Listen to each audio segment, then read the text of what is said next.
Thank you for joining the Syndicate Network and your host, Skywalker the Jedi. Skywalker the Jedi.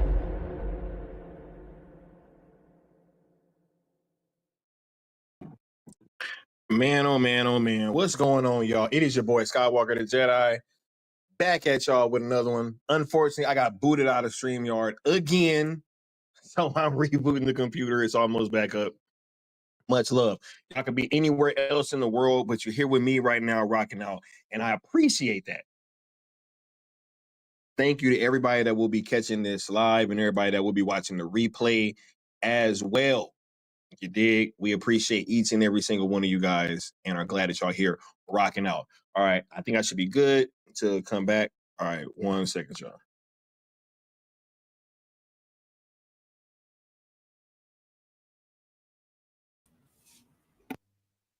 Yeah. We back. All right. Craziness. Much love to everybody that's in here rocking out early. You dig? We got Dennis Medina in the building. What's going on, Dennis? We got Kobe Tier in the building. We got W. Mir. We got Venkata, the Curly Ray, Bad Dan's Thoughts, Sin Havoc 5150, Antonio Lopez, Futuretron. Much love, all y'all. Thank y'all for being here. We here doubling up on the streams back to back. You dig? Yeah. We got Frank C in the building. We got Chris Brown in the building. He says, what's good, everyone? I'm driving, but Sky/Leon, let me say thank you for the hope that you helped give us when we were all hopeless, when Henry was let go and the shenanigans began. Appreciate y'all. Much love, Chris Brown. I'm gonna put a link in the chat in 1 second. Hopefully you can come through and stop through for a little bit, even if it's just to bless us and say a few words. You know what I mean? So as soon as Sky's live, he gets booted, bruh. I was in there waiting on it. I got booted right before the intro finished. I was like, come on, man. But I be having my phone ready for that specific reason, because I'm like, yo, if I get booted out on the computer, I'll just hop in on the phone until it's time to go. You dig? Much love though, y'all. Much love. Now, let's get through this opening little rigmarole so we can get started with the show. You dig? We are on the road to 5K. Make sure you guys smashing that like button, hitting that subscribe, as well as that notification bell so that you know when I'm going live. You dig? Much love to everybody that has been rocking out this entire time and everybody that will be rocking out going into the future. Hopefully we can keep you guys entertained over here. That's what we do. We try to keep you guys entertained while also being informative at the same time, and bringing that truth and or just our honest perspectives, right? It could be either or. Much love to all you guys. Just so you know, we are the originators, the founders, the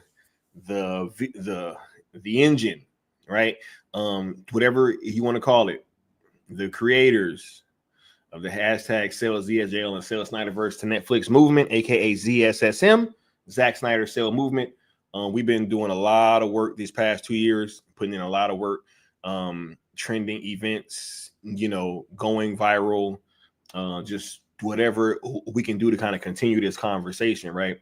And you guys have been here this entire time, rocking out with us and showing that great amount of support. We all want the same thing. And if you would like to see that conclusion of Zack Snyder's DC arc over on a Netflix platform, and you want to rock out with us, we only ask 3 rules of engagement to be followed, which are: be positive, as this is the current home of Zack Snyder's original projects, right? Please do not mix these hashtags, as we're trying to keep the messaging as focused and effective as possible. And lastly, but certainly not least, please do not tag, mention, quote, tweet, reply to, or anything like that anybody over at WBD, which is including but not limited to James Gunn, while using these hashtags. Is CSJL to Netflix on YouTube and X are also platforms that you guys should be subscribed to and following. And last but certainly not least, when you guys give super chats, whoever gives the most, it's tallied up, and you will sponsor a following stream and have your name scrolling across the bottom like the homie W Mir does on this stream right here. You dig? Much love to all y'all out there. And I'll be putting the link in the chat in 1 second. But yeah, we had a trending day yesterday, super successful as usual. And I just think that when we have days like this, I think it's always nice to just come back and celebrate with the community, right? You guys really made your voices heard. Yesterday, we trended and hit the entertainment page, right? And it's so funny because I forgot who it was, right? But somebody jumped in my chat this morning, and well, hold on 1 second. We got the homie Josh Herrera in the building. He's saying ROE's work. That's why Sales ZHL and Sales Snyderverse to Netflix 214 training day was a success for sure, right? Somebody jumped in my chat earlier while I was doing cartoons and cereal, and they were like, "Yo, Restore out trended Sale yesterday." And it's funny because somebody beat me to it, but if that's true, which I don't even know if it is or if it isn't, I always just kind of focus on what we're doing at this point. But my thing was, all right, well, I wonder where all those tweets went. You know what I'm saying? And somebody in the chat was like, yo, they also did 1.5 million tweets and we still didn't get what we wanted, right? And it's just funny because we do these things to be effective.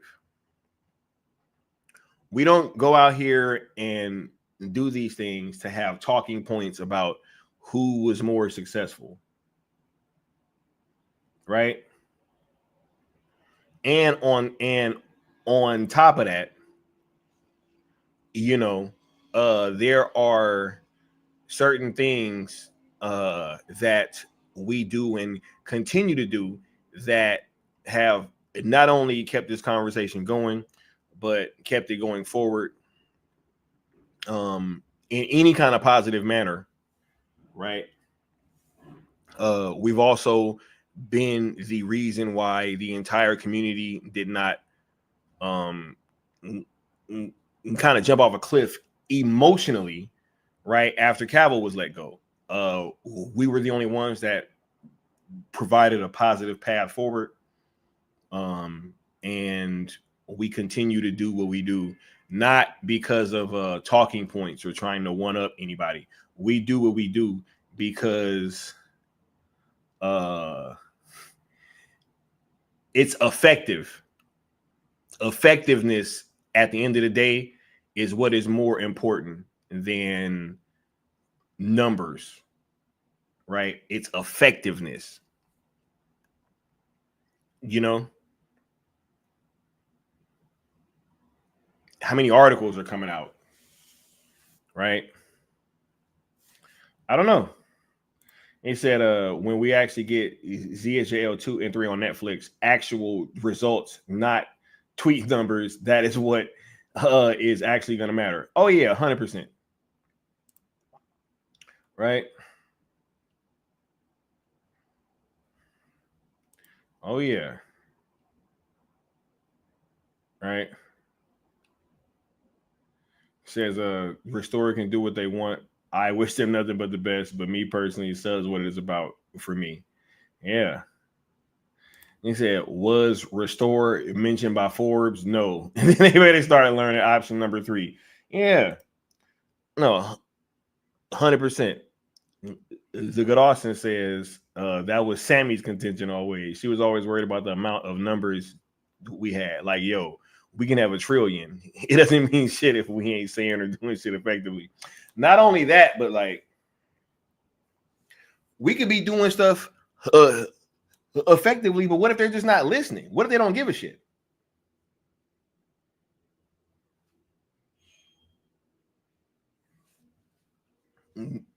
Right? We can be effective at getting people together and doing certain things. Honestly, look, we'll get to that in 1 second because there's some rumors going around about Zaslav, and we're gonna discuss that too, right? We're gonna talk about it all. Shouts out to the good Austin. It's funny because I was actually telling my dad Austin about why you changed your name to the good Austin, and it was funny. It actually put me back in that time, bro. I was like, man, we didn't been through a lot, dog. Like, I was thinking about back then, and yo, it's just funny. He said, you remember what Mikey said? Restore was blacklisted from WBD, but no, let him yell, man.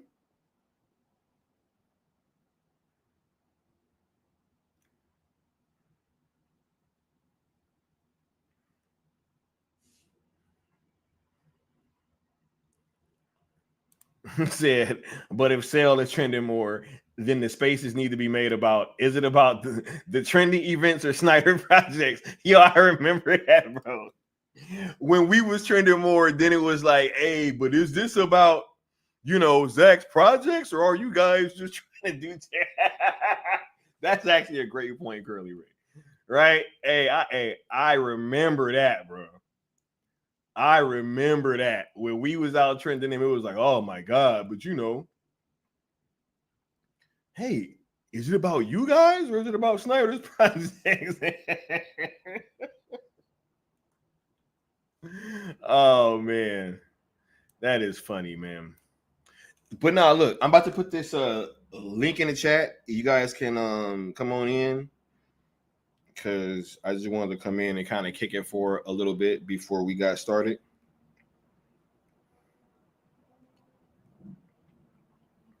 All right, we're here to have some fun. Hold on. Let me put this in the chat real quick.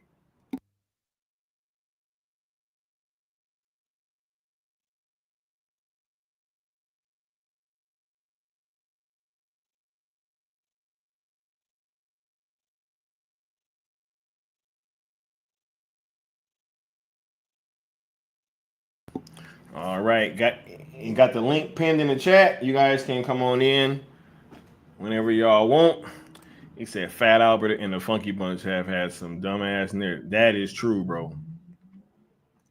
That is true. Let me bring the first homie up. We got the dog Bad Dan's thoughts in here. What's going on, Bad Dan? How you feeling, Brody? Oh, still got a bit of a headache, but wasn't going to miss this stream. Wasn't going to miss this stream for anything. I'm always down to celebrate to celebrate another great, successful trending day. 214 day, showing the engagement, showing Netflix that there is a demand for this product. Right. Much love to the homie. We appreciate you rocking out not only today but yesterday as well. How was you feeling yesterday, bro? I was feeling great. You know, I took the afternoon off just so I could do more tweets, just so I could do more trending, and seeing Cell Snyderverse and Netflix trending on the entertainment page, not the For You page, the entertainment page. Hey, we always got to make that clarification now, bro, because they'd be like, "Oh, but it was on the For You page."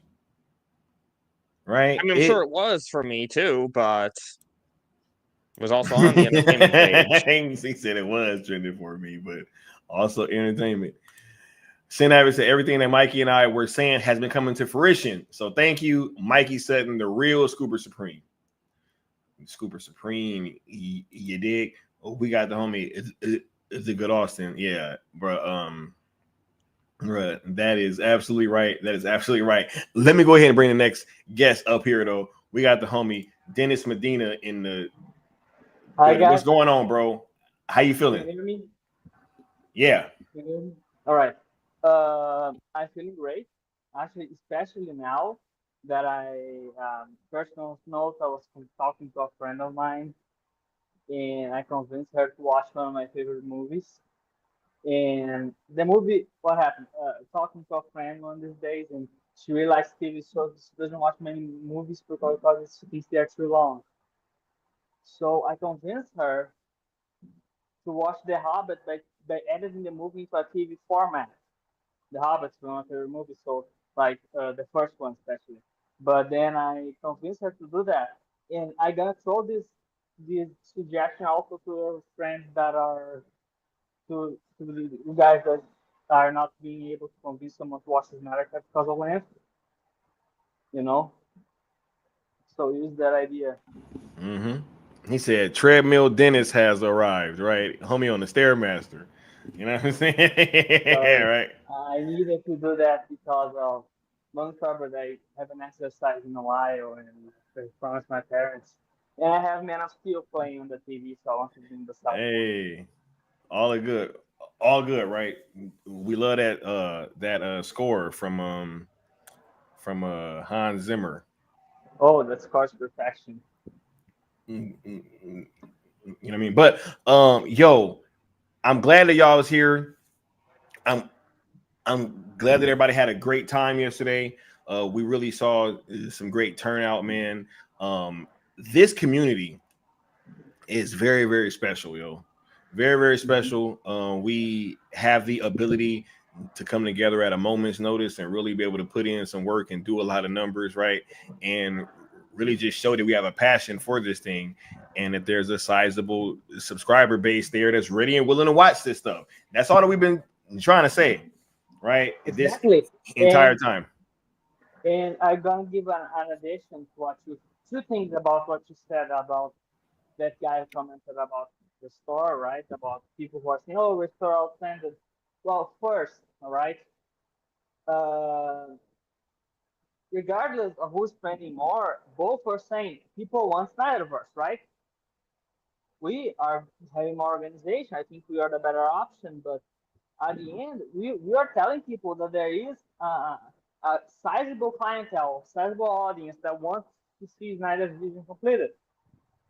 So regardless if it's restore or sell, it is a victory for the Snyderverse. So people are trying to divide us in a way that is not like that. I think actually many of them are bots for WB or that stuff. Not WB themselves, but people who simp for WB, you know, those haters types. creating false accounts. That's been confirmed multiple times that the Snyder haters frequently create fake accounts to harass Snyder, to pretend to be Snyder fans. And there is the other argument I can point out that I think Sky's familiar with that actually. Professional, no, children study tactics, professionals study logistics. This is saying by high-ranking military officers. Officers in the military. I think Sky's familiar. I think you're enlisted, right? But even then, like military, they say that, right? About tactics is numbers. Like numbers, you go, oh, we have more numbers here.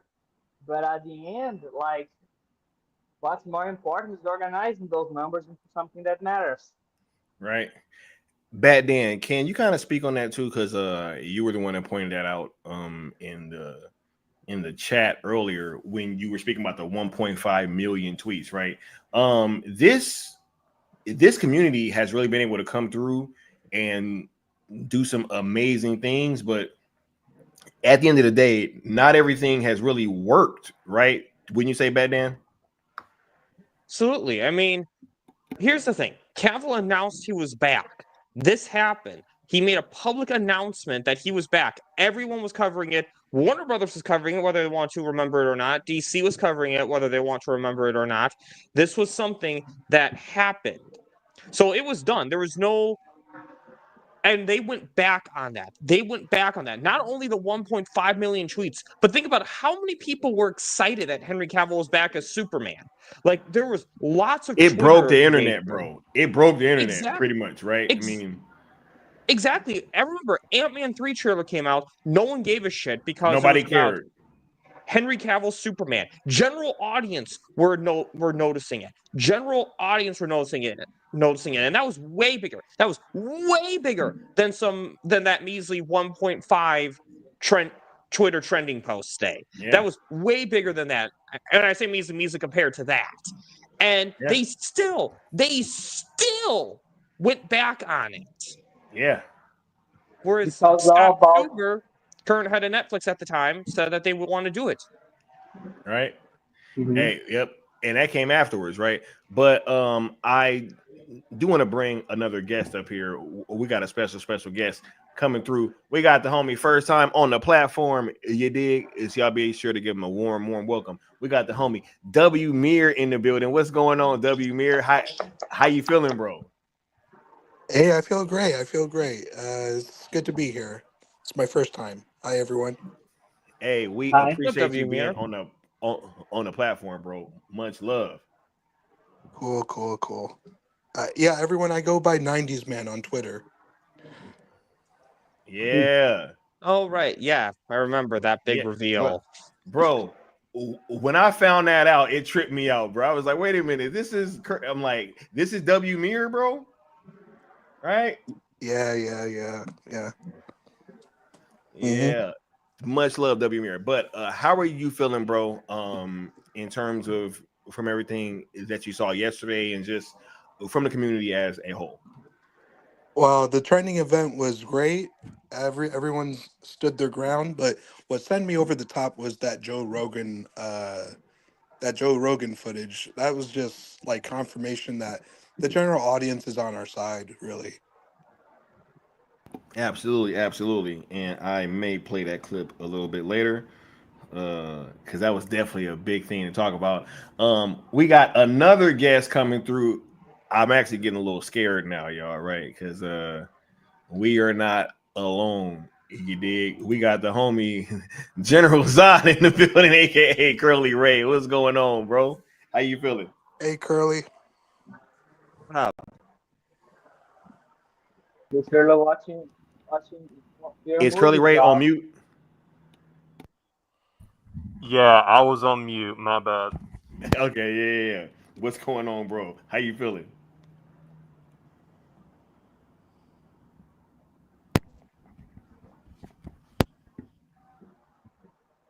Hold up.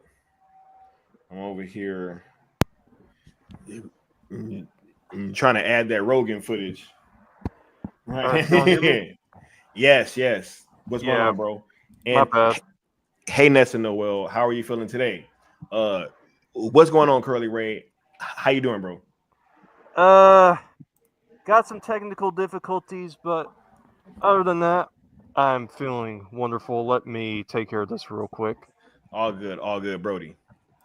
But yeah, man, it just never ceases to amaze me the resilience in this community and our ability.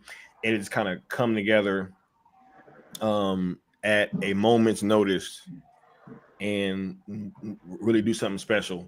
It is not a small thing that we're able to accomplish these feats and really be able to trend like that. It's not a small thing whatsoever. So anytime that we're able to come together and do that, I really think is necessary is that we take that same time and kind of celebrate one another, right? It's like I said this morning, like the Snyderverse community, the Cell movement is kind of like Yugi and Friends, and Restore the Snyderverse is kind of like Kaiba, and put JL2 and 3 in theaters is kind of like Mai in a way. And so, like, there's all different types of factions, but we all come together, you know? Yeah, and it's At super, the end, super we dope, all want the same thing, and that is the Snyderverse. right? Exactly. We all got to defeat Pegasus, which is, you know, Yeah, I don't want. the opposition. Which at this But point, that's Gunny Poo, would you say? Or who's Pegasus at this point? I don't even know. We've gone through so many different Pegasuses. I mean, at this point, it could be Gunn or WBD or whoever, you know, whoever's Yeah, blocking they are. the Snyderverse from coming back. hey, shout out to Austin because I had saw this. I was like, bro, Austin be killing it with the graphics. Could you take the banner down real quick? Thanks. Yeah, this was hard, bro. Shouts out to the homie, the good Austin, that cooked this up too. Fire, bro. Right. I detected the distress beacon. Yeah, I passed that point. For some time, your planet has sheltered one of our citizens. Right. And not on that point yet. I'm on the. He has made attempts to blend in like you, but he is not one of you. Sorry. To Skywalker, I say this. Surrender within 24 hours or watch this panel suffer the consequences. Yeah. You know, oh my god, bro. I remember.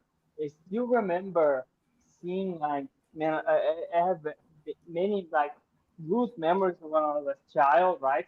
The one thing I remember was that scene in Man of Steel. I think how much it reminded me of like I thought like this doesn't remind me of the average superhero movie. I mean, like that horror alien invasion thriller, like a modern day the Earth stood still or something, you know.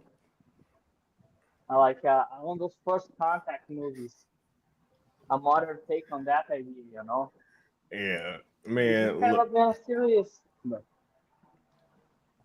bro, ain't no way that people about to go from Man of Steel to this Superman movie and just not feel a certain type of way about it. Ain't no way.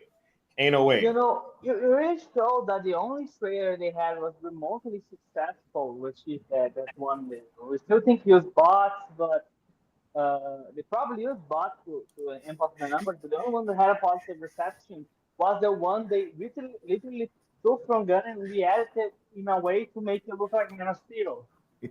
Even though by now at this point, Steel is a misdirect. Hey, hold up real quick. Joe Buck said Sammy was trying to say earlier today that if you mix hashtags, Cell would have had higher numbers. We'll tell Sammy that if she wouldn't have lied on us, she could have got a signed Zack Snyder poster from that one that she was trying to act like, you know, she had that shit figured out, right? She also could have gotten a shout out from Zack, you know what I'm saying? But hey, you lied, you know what I'm saying? So what about that? Got an interview for me too. Not that my channel's that big, but I was actually gonna. I'll even say this. I was gonna reach out to her and ask to interview her before that shit went down. Hey, he said they're scamming and the rest of them can stay over there, bro. Ain't nobody tripping over here, bro. You know what's funny though is that I wonder if like people go over there to their streams and be like, "Hey guys, Sky said this, Sky said that," you know? Nah, they don't because Yeah, oh, so it's just over here. because no, I think they don't because again, maybe they do, maybe they do. I think that most of these people trying to turn us and the Restore guys against each other are like haters in disguise, you know. Phone is trying to sabotage Funny, the bro. universal within. It happened before. Remember those guys that kept trying to like there is evidence that most cases of toxicity within the universe, not most, maybe not most, but many of the most high-profile ones are from bot accounts and troll accounts that is pretended to be Snyderverse tend to turn people against us. Yeah. All I know is This is that the plot of the Manchurian Candidate, by the way. yeah. What were we saying, W Mir? All I know is that looking at the numbers, if you add up all members of the community, of the Snyderverse community, that's like 91% of the DC fandom. So it's all gravy. Yeah, ain't nobody tripping. Hmm. I mean, I love most of the people in Restore. Like most of the people in Restore, I think are good people. And I mean, like I'm the still Batman friends movie with kind them. of. Exactly. I don't necessarily agree with the way of getting the Snyderverse, but Sure. that's okay. We're not always Exactly. going to agree on everything. That's totally okay. You know, people like Doesn't make anybody a Scammy. bad person. Exactly. This isn't like an Exactly. Xavier Magneto thing. So yeah, exactly. Exactly. Like the Batfleck movie account where they have like their That like was make a the great Batfleck point, movie W Mir. trending. Yeah. I just want to add real quick with the Batfleck movie. They have like their trending days for the Batfleck movie specifically. They'll hashtag make the Batfleck movie. Me and actually Leon has done this too. We'll participate. We'll just write out make the Batfleck movie and then the sell hashtags because we And still support what they want to do. Just because you don't agree with the way they do it, and the Batfleck movie account has even said that they appreciate those posts as well as the people who actually write the hashtags out. agreed. You'll even see me participate in that and release the air cut. So it's like not even a big deal. Oh, I Well, as long as participated you in this don't. haircut Well, back when this thing didn't happen. That doesn't happen. Yeah. Sorry, continue. I was just gonna say, I mean, as long as you don't go after the sell hashtags, like or like say like something stupid like if you don't release the haircut that day, I'm unfollowing you. Not that we really care, it's just the principle of the matter. It's like that's what bothers. I will not respect because I've never said, hey, you better use sell or you're an awful person. No, I think you should use sell, but if you want to use restore or release the haircut, Man, fine. I'm still waiting on anybody to produce proof of me going on somebody of me going off on somebody for them using a hashtag on Twitter. Like I've never said anything to anybody, right? Yeah. Yeah. And the worst part of all of this rivalry is because it's again people who try to turn one side against the other, one hashtag against the other, they are distracting us from Yeah, the quote unquote real enemies, those assholes that try to have to try to have only their type of superhero movie, right? Because again, another point of the Snyderverse thing is that in principle, right, we don't necessarily oppose the other style. Nowadays, I do have a sour taste in my mouth for the more comedies version of superhero movies, but only because how much that fandom harassed us back in the 2016, during the Man of Steel and BBS era, right? But like, um, uh, even then, I still believe that there should be room for all these types of movies, right? I think we yeah, can all agree on that. yeah, Ideally, there could be an option where Ben yeah, could have done his thing. Ben could have done, or anyone, or Hamada, or anyone that he could have had the option of done their thing right in the corner and let other styles exist at the same time. Because if you do only one type of story, a genre becomes stagnant. And Yeah. if it becomes stagnant, it dies because people get tired of it. Yeah. I'll just say this: like, if somebody wants to go out there and create a hashtag for Speed 3 and bring Keanu Reeves back, you know what I'm saying, and like Sandra Bullock, I don't care. You know what I'm saying? Like that makes me no difference. What somebody else does with their own time and what films that they want to support and however they choose to support them, it just doesn't make any difference to me, right? So I don't go out there policing how anybody else is a fan of anything. I just think that what we're doing, and I have always said this, I just know that what we're doing is with the purest of intentions, and that's the only hashtag that I can truly say that for, because we are the ones that are at the forefront of it. So we know what we're doing and we know why we're doing it, right? So I just can't speak for other things, and it's like, so that's where that separation comes from. I don't mind I don't mind anything kind of shaking out any other way or however, right? Joe Buck said that the store ended at 17.5 and both sale were 4 each. That's not true because Snyderverse did over that. So, but yeah, it doesn't matter what they did. You know what I'm saying? The fact is that we trended, and more importantly, we were more effective because I know that those tweets are being heard and listened to. Right? Like, I want to ask you guys a question. I'm going to address this on this Zack Snyder Hour in more depth, right? But in terms of this whole like Zaslav thing, what has changed from before he made the decision to get rid of everybody and get rid of Cavill and all that stuff, right? Like, you know, I just don't think anything's changed. I don't. No. I think.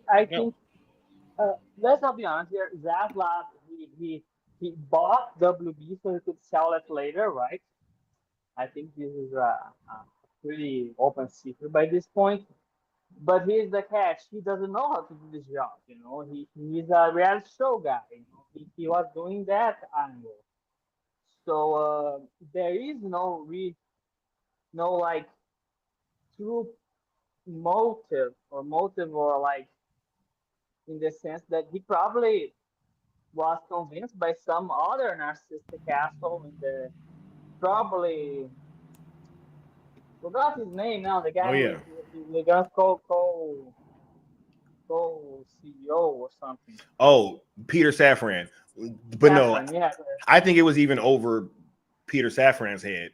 When you looked at it, like all of Zaslav's people that he had surrounding him when he came in were all ex-Disney people. They all came from Disney. And so I don't think that this was by accident. And so with me knowing that, it's like, why would anything have changed? You know, like I'll give now there's another rumor that showed up under a friend of mine, Eric, just sent me on Discord, by the way, in my Discord server. He said, he said I didn't read it, but it's saying that having rumors of Zaslav actually might lose his job as CEO of WB because of how much his company is tanking and how much the whole endeavor, you know. Yeah, which is crazy because, like, that was my point. They were tanking before. You know, they were tanking before they brought James Gunn in. And so that's what I mean when I say what has changed. They were already tanking. I was going to add real quick. I was going to add real quick. They tanked with James Gunn beforehand, even with the Suicide Squad. Just wanted to add that little note in real quick. That's what I'm saying. They were already tanking. So when I asked the question of like what's changed, you know, I think that some of this is probably just a carrot being dangled to the Snyder fans. You know what I'm saying? Like, which they've done over and over again. Mhm. If not, the ultimate carrot was Henry Cavill was going to come back, and that was a Zaslav decision. Yeah. Yep. Everyone was excited. Everyone was excited for that, Yeah, and it didn't and happen. though I wouldn't say it was that. I still think that, like, forgot their names. How could I forget their names? The two guys, or the two fellas. Mike DeLuca and Pam Abdi. Yes, those two. Maybe I think they might have been involved. You know, I think they had an idea of Cavill, and like, Zaslav was still over them, though. That's what I it's a mean. lot. Yeah, that's a good point. So he probably used it to learn people for Black Adam, but it doesn't make much sense because, again, I don't see no logical sense of that. Because you do something that appeases the Snyder fandom, and he really doesn't know. And he gets the guy who is interested to do a movie that appears to be tailor made for Snyder haters. So, He said contracts. That's what's changed. He said WBD's being sold into parts. Yeah, man. Wouldn't be shocked, bro. Oh, by this point, I hope. I mean, sure. Like, WB has a rich history of both good and bad in the film industry. Probably will, and they made lots of good movies in the past. Like, by this point, the company has to die. It's too incompetent. Has screwed up too much. Yeah, man. It's been quite the journey, right? It's been quite the journey. But just reflecting on what we've been able to do, I think that this community here has the ability to really stay the course no matter what is going on outside and outside noise and things of that nature. And I really do think that things like 214 highlight that, and also things like 318 will highlight that. Right? I still hold to this day that what really fractured the fandom was that Ann Sarnoff article. When that came out, it was like years of us campaigning for the Snyder Cut hurt us so deeply that we got like shell shocked. We didn't trust WB anymore. So when they say they bring back Cavill and Black Adam, that's I was okay with that, but I was hearing that they're not going to use the theme from Zimmer, and they're going to brighten the costume. I know personally that I try to block out Justice League, and I just try to go forward. I saw Black Adam. I paid for it, but if you're going to tell a whole fandom that you're going to just bring back Cavill, but you're going to not use the Zimmer theme, and you're going to brighten up the costume, I think you needed more, a little bit more than just bringing back Cavill. You they had to either use the black suit Superman or use the Zimmer theme to bring back all the Snyder fans to help Black Adam, and then we wouldn't even be in this mess.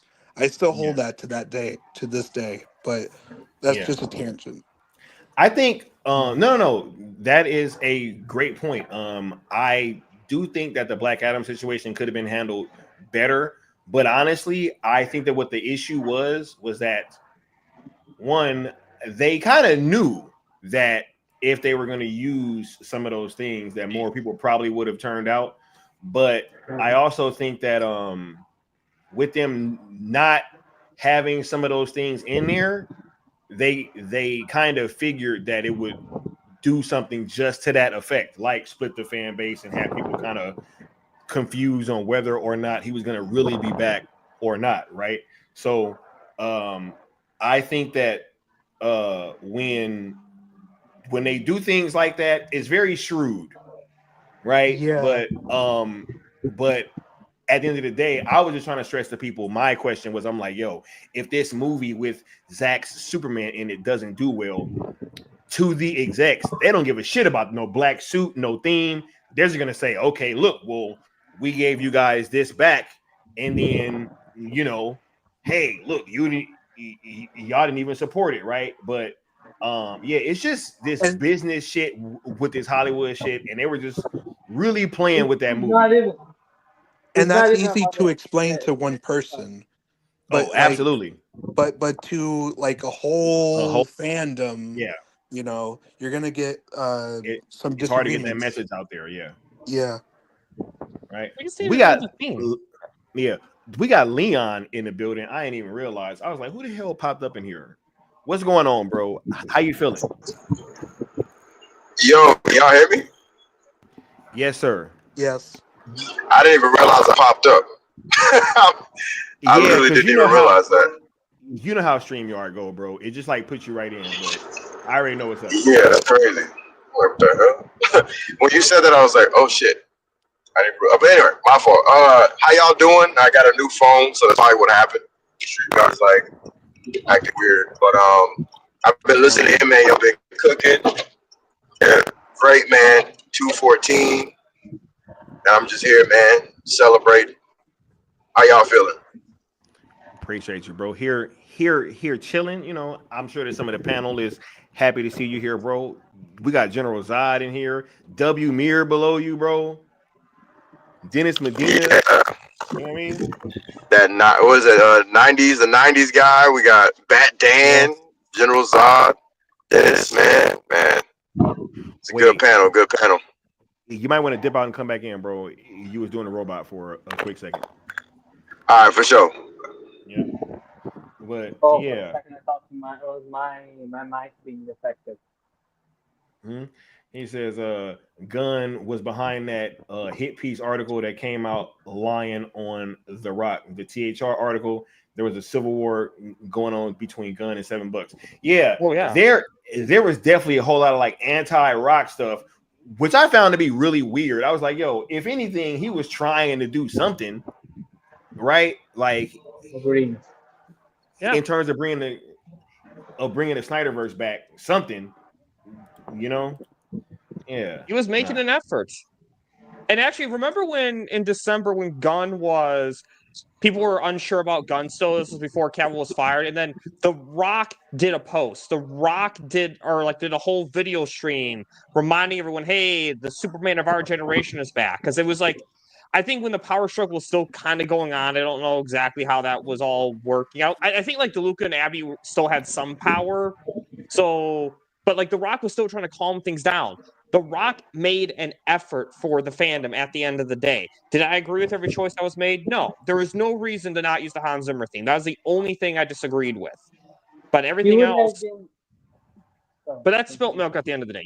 What's done is done at the end of the day. So all we can really do is move forward. And hey, after we get ZSJL 2 and 3, and honestly, part of me wants to campaign for The Rock to get his solo movie, at least the Man of Steel or Superman v Black Adam movie. I at least want that film, if nothing else. That'd be dope.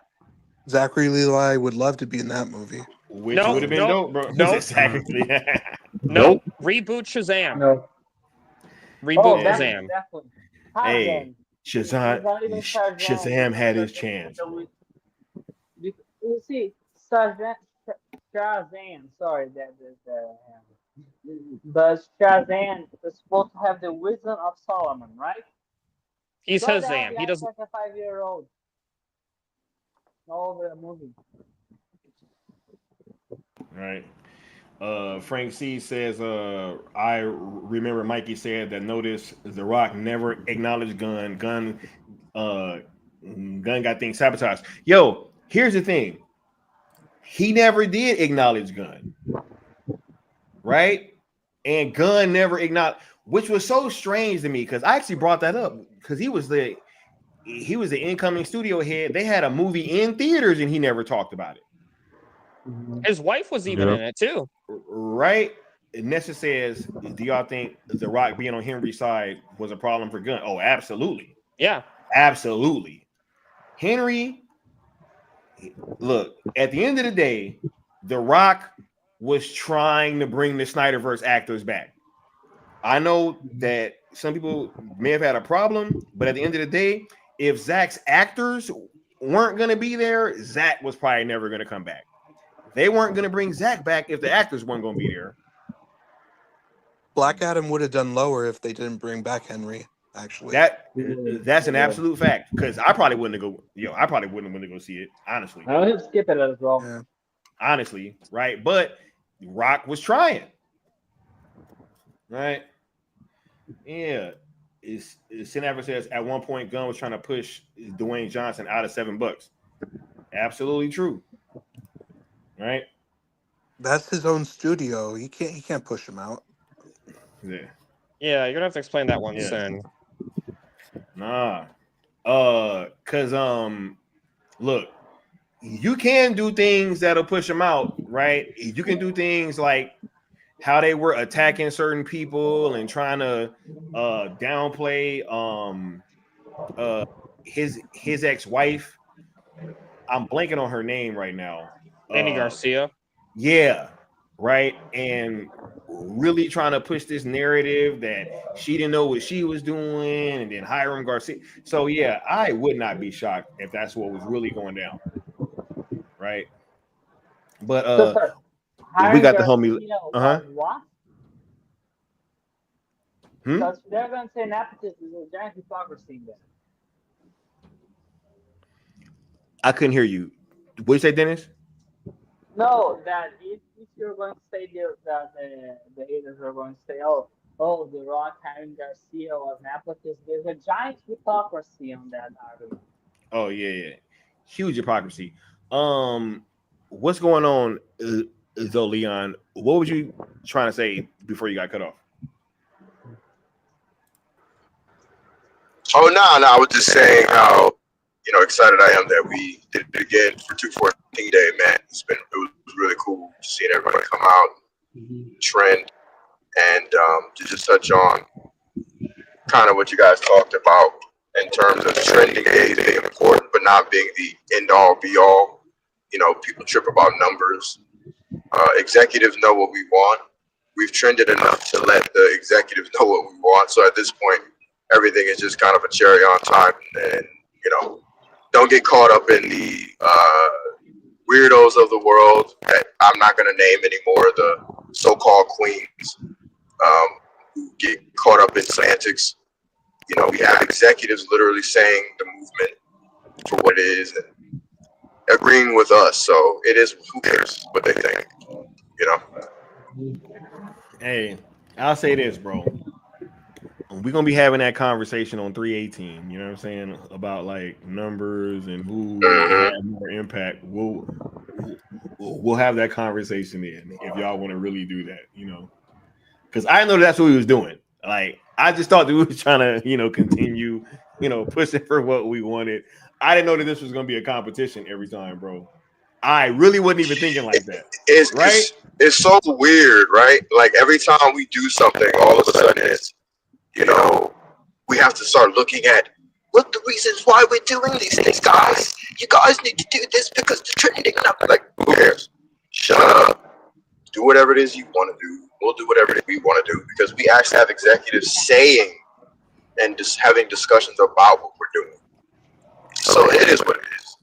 I'll also say this about Restore. I think I kind of echo what Bat Dan is kind of saying, which is, to say that we may not choose to utilize certain hashtags like a Restore because, they're directly associated with Warner Brothers, and they just don't.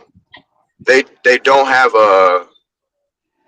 Pretty much everything Bat Dan said was fire, man. Like they did try to restore, and then they snatched it from under us. You know what I'm saying? Like right before our very eyes, they tried the hell out of this entire fandom, and then they told us to kick rocks. It's why Sky came up with the idea for hashtag sell CSJL Netflix, which is essentially hashtag sell Netflix, right? Like, this is why all this is here. We're not doing this to spite anyone. It's just a natural, organic evolution of the conversation that we've been having. And yeah, me personally, I've said it to Sky, like, I'm not going to go out of my way clicking everybody who uses Restore online. I don't give a shit. Like, it's not that serious. People are gonna do whatever they do, and that's fine. And a lot of these restore guys are actually also sell guys, whether they realize it or not. Like they sell all the time without even mixing the hashtag. So good for them. They know when to separate and how to separate. And I do believe a lot of them don't really understand why we're not keen on using restore anymore. So I'm not really hating on them or tripping on them. Those that know, we know who they are. But those that don't, they're just kind of using it because they're like, oh, it's restore, whatever. I don't care. It is what it is. We're doing our thing. Nothing that is happening and or will happen is going to kill our momentum. Doing great, guys. And thank you for being here. And thank you guys for rocking out with us for this long. It's been fun. You know what I'm saying? Let's keep it up. Let's do it. Agreed. For sure. Man, bro. Look, I'm going to just say this, y'all. I was talking to Leon about what we trying to do for 318. I'm just so fucking excited. Hey, I just had to put that out there, Leon, because I'm over here kind of beaming with fucking excitement, bro. Hey, I mean, and you know, while certain people are running around or I don't know, flailing about numbers and you know which hashtag to use or to not use, you know how to trend, how not to trend. Look out for 318. Like, look out for 318, man. It's gonna be fun. You know, look out for 318. You're worried about the wrong thing, Sky. Bro, they really they worried are. about It's the funny. wrong shit, like for sure, bro. Like Yeah. they're for real worried about the wrong thing because they don't know. As soon as I put that order in, dog, I was like, it's a wrap. Yeah. When I put that order in, it sealed their fate.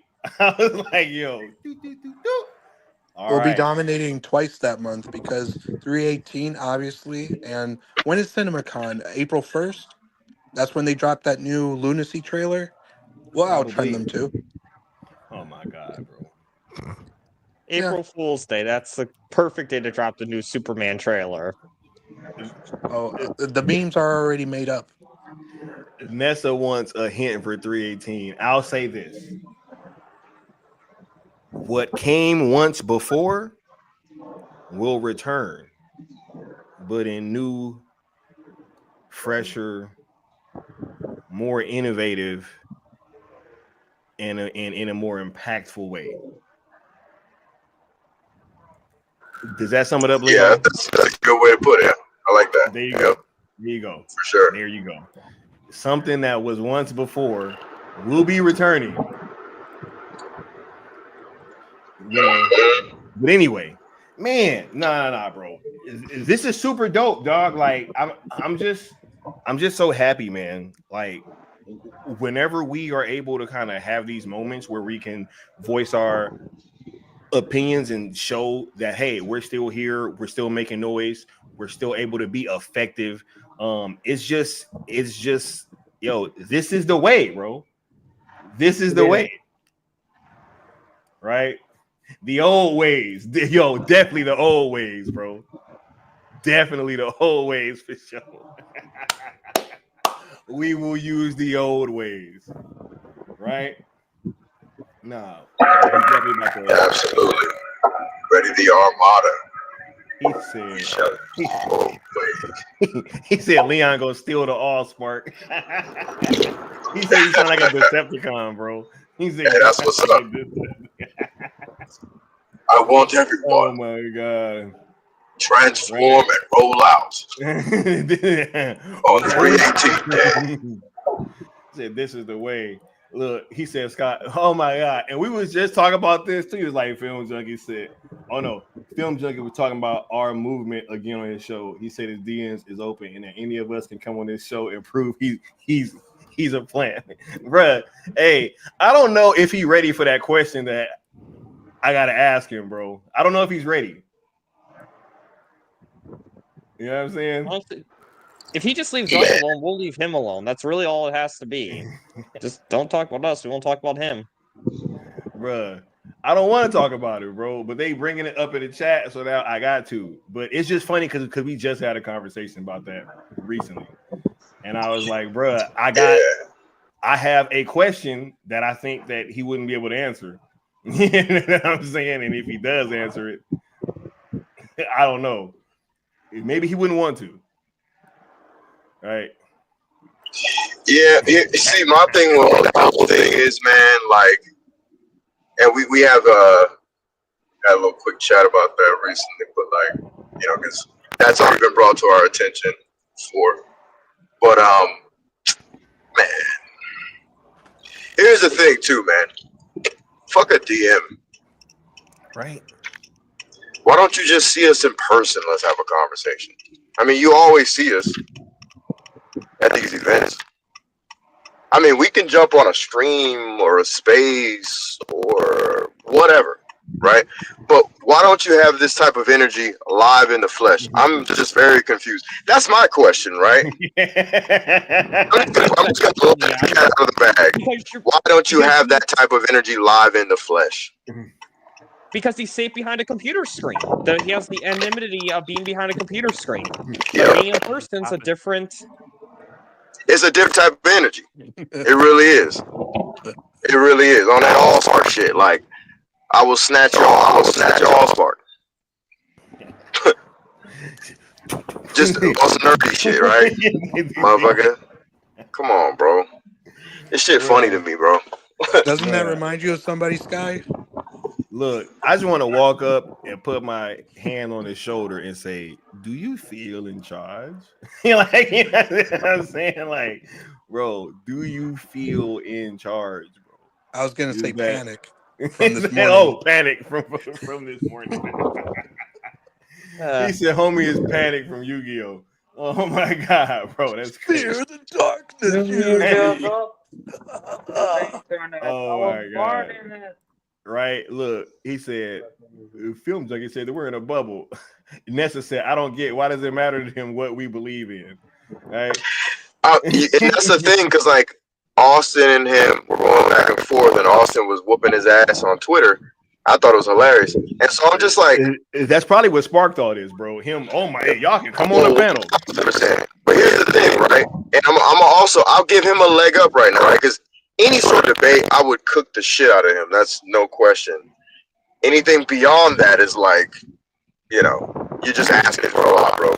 You know what I'm saying? Like, you're barking up the wrong tree and not on the level, etc. Right? But just to give him a little leg up right now, right? Bro, the reason you sound like a damn hypocrite is because you have twerked for the Netflix or the Snyderverse going to Amazon. You've twerked for the Snyderverse going pretty much everywhere except for Netflix. So when you sit up on Twitter or X or whatever and you say, man, XYZ project should be secured on Netflix, I'm sure Netflix can continue with it. You sound like a hypocrite. Like that 2 + 2 is 4. It's very simple. No one is saying, with that being said, that the projects are the fucking same. No one's saying that like Dungeons and Dragons is the same as the Snyderverse. What we're saying is the action of licensing something, you being passionate about licensing something to Netflix is hypocrisy. That's it. It's very simple. Quite simple. But he knows this already. But he tries to pretend to be obtuse and acts like Austin was being crazy and weird and we're dumb. Here's the thing though. Call me dumb to my motherfucking face. That's all I want to hear. I can't see the chat. Who is he talking about? Because everything I'm saying, I'll come to motherfucking neck. Real quick. Like, hand to God, Sky, you know, I would literally, no hesitation, call him a dumb dweeb to his face. Nose to nose. Wouldn't even trip. What he do the same though? That's all I'm saying. Don't say shit that you don't mean in real life. That's all I'm saying. Bro, we're gonna be nose to nose. We're gonna be miles away from each other. Hey, who was Chris Jericho talking to when he said that, bro?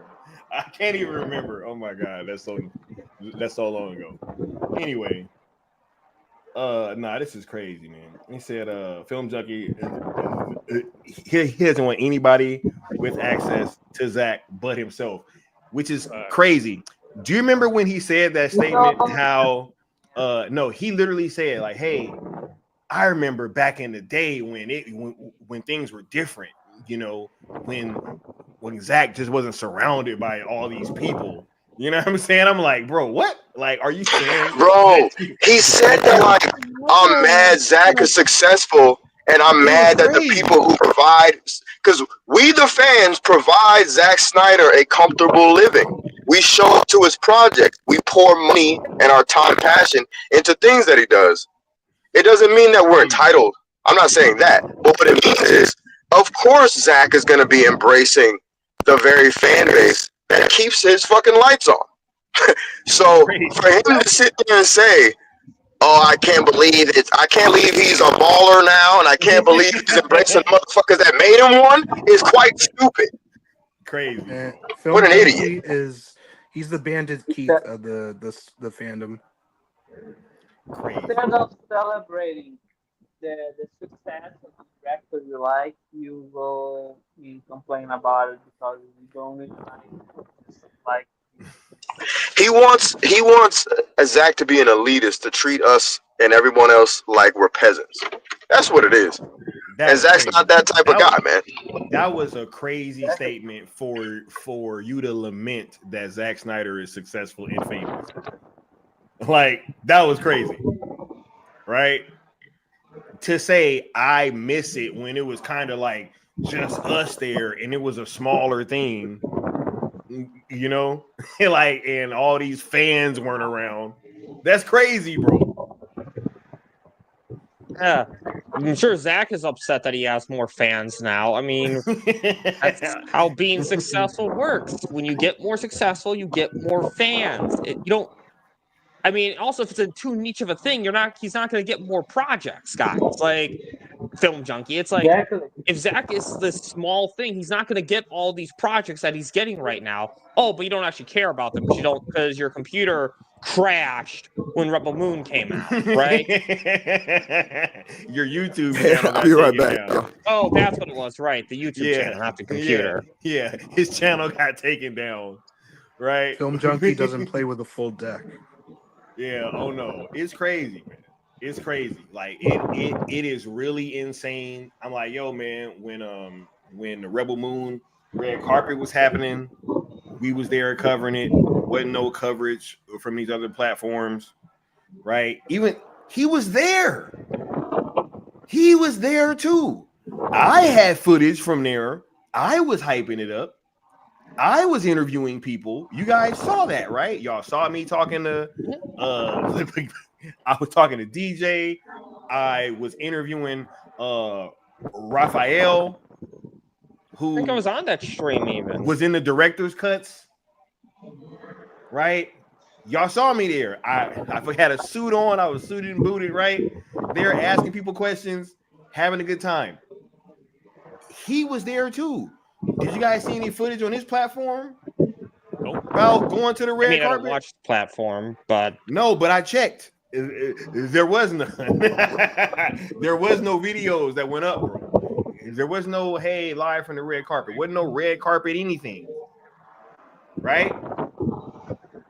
We gave him 5 turns to put out some content, and he didn't. When the Epic Worlds of Zack Snyder happened, right? They had Zack Snyder movies in the theater all week. They showed 300. They showed Watchmen. Right? They showed Army of the Dead, Dawn of the Dead, ZSJL, Twilight of the Gods. Homie wasn't there for none of that. For none of that. Interesting. For none of those movies.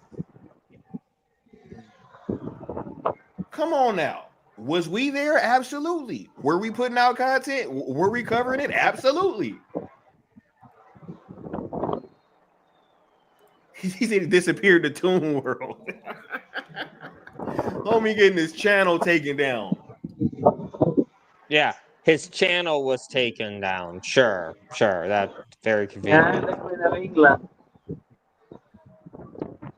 And the problem, here's my biggest thing with Film Junkie with this. It's like, here's the thing, excuses once in a while are valid, right? You know, your channel was taken down. Sure, that's fine. You have work during, like, SnyderCon or during that week. Okay, fine, whatever. But the thing is, you can't have it happen too many times. When it happens too many times, it creates a pattern. And that's when, it's like if you're dating someone and, like, you have, like, but, like, the girl never makes time for you. It's like, at first, it's a valid excuse, and then it's just that too many valid excuses come up, you know something's up. That's the thing with Film Junkie. Yeah, man. Definitely. Like, these things, you can't sit here and act as if it's not creating this pattern. Just like Batman was saying, you're not covering these films. You're not really speaking up when it's time to speak about this stuff. But then not only just that, you're trying to call out people that are covering these things. And that's the question that I have, right? If these people and what they're doing, if they're so pro Zack Snyder and pro advancing his work and all that stuff, right? Why is it that they find themselves on the as our opposition so often, if what we are pushing for is this guy furthering his work and doing bigger and better stuff? Oh, I can answer that question, because it's not about Snyder, it's about his own ego. It's like when you came up with Sell Sky, I think he was one of the people pushing Sell Snyderverse to Amazon, because it had to be his hashtag, it had to be his idea, and that's all it is with him. It's like, if you don't think we're going to get more Snyderverse, that's fine. Don't participate in it. But don't get mad at people who do participate in it, because why does it hurt you? I mean, Bruh, it's the point. Zach is working with Netflix right now. He is under contract for all his original stuff. They got the first look deal for all of his original projects. And you want to act as if this is just some third-rate company, some second-rate company that can't compete and is not worthy of his projects? Like, it's so weird, bro. Oh, here's the point I also want to make. When the Snyder Cut was announced on Max, or HBO Max at the time, everyone celebrated. We all celebrated unanimously. But HBO Max is a streaming service, or now it's called Max, is a streaming service. Netflix is a higher rate streaming service, and probably out of all the streaming services, they're has the best most one. Money. Yeah, they're exactly. The best one.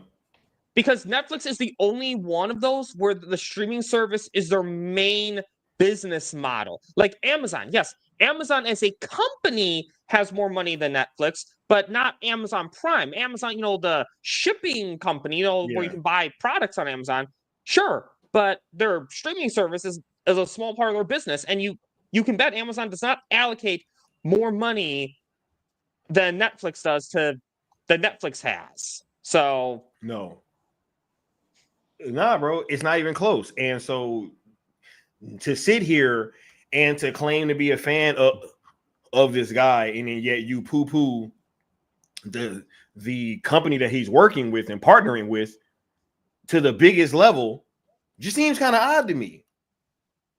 Just seems odd, right? And then you want to say, hey, push it to everybody else but the one that he has to deal with?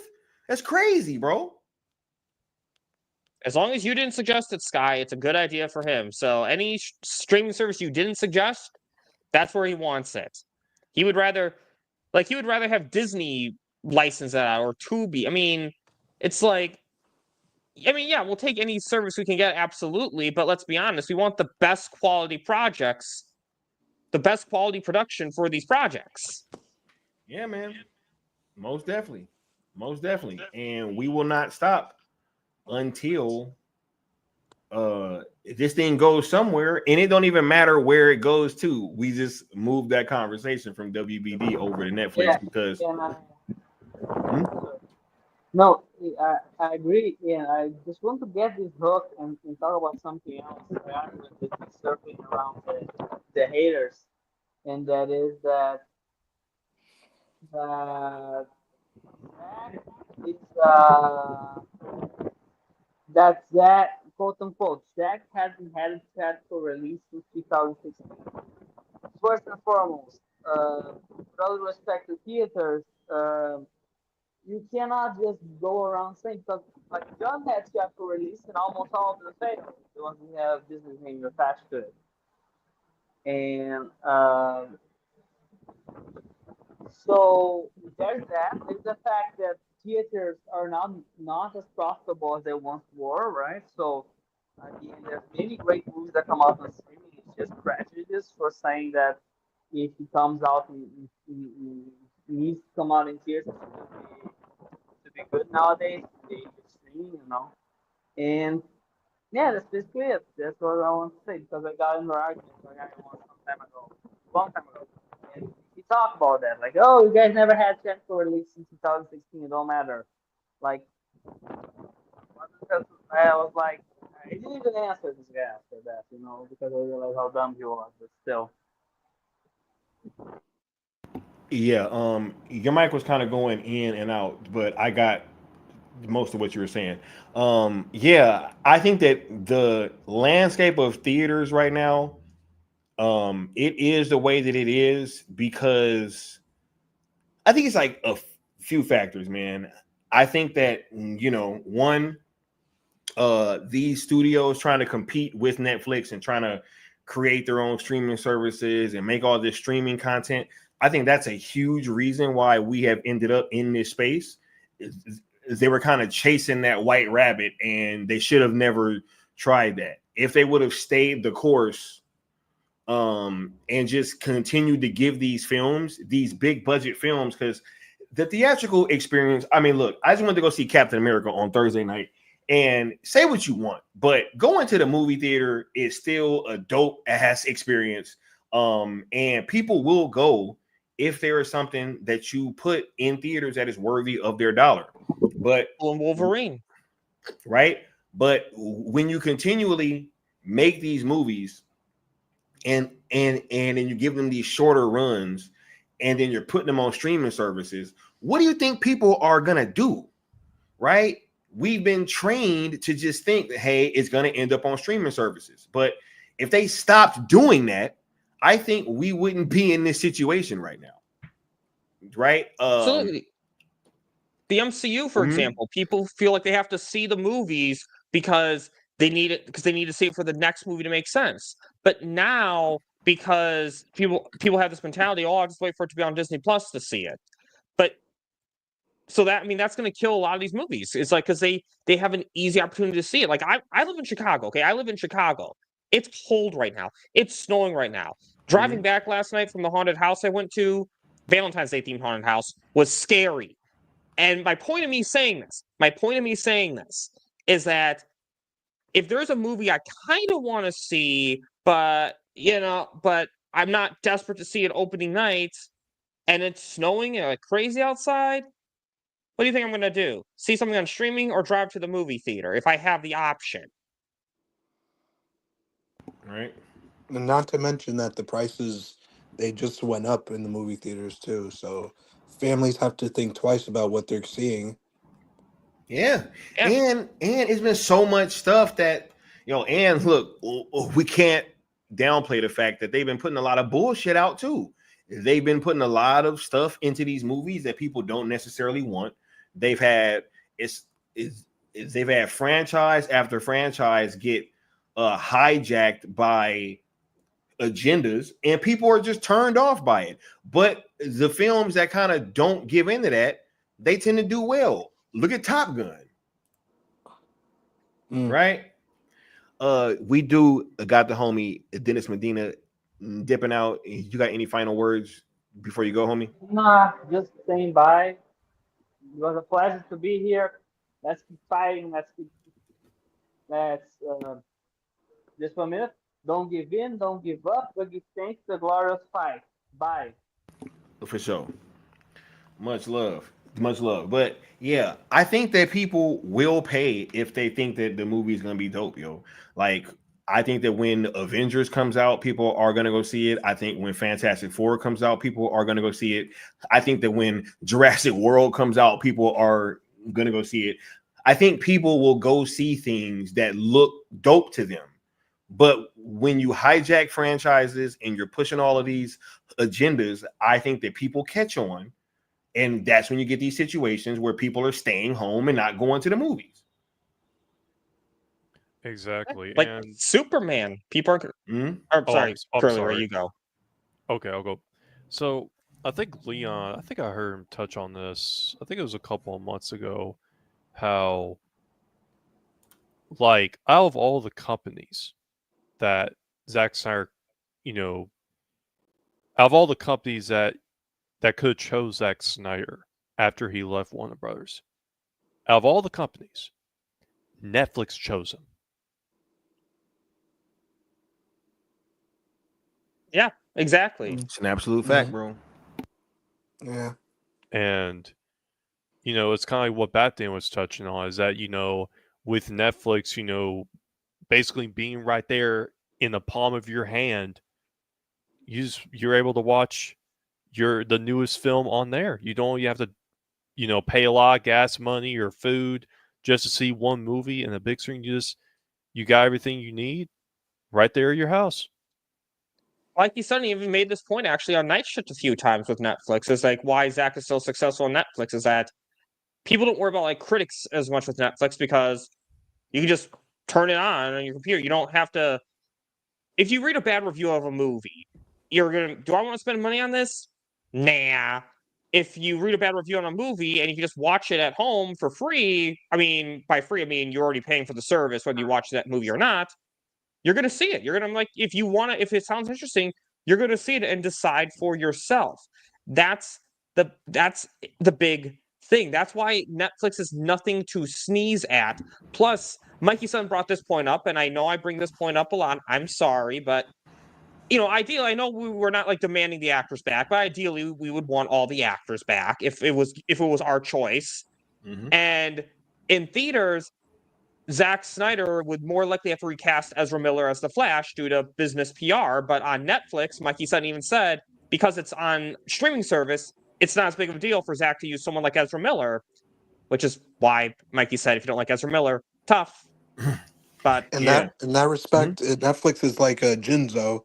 It negates all trap cards, meaning reviews, critics, and all Yep. that. Yeah. Yo, and I do think look, not only just this, the era of too many executives being paid to fail, it needs to end, said in the dark side voice, right? Not only just that, but I think that I think that things are being like reshaped right now. I don't think that the critics have as much of an impact as they used to have back in the day. Something else that I can kind of point to, strangely enough, is Captain America. Like, I know I keep bringing that up, but everybody that I know is going to go see that movie. And that's not usually the case, but everybody's going to go see it. My dad and a bunch of my family members are watching it right now. Like, everybody at my job is checking that movie out this weekend, pretty much.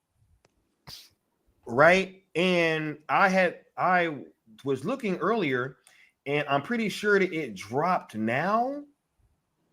Right? But at one point, the audience fucking thing was 82%.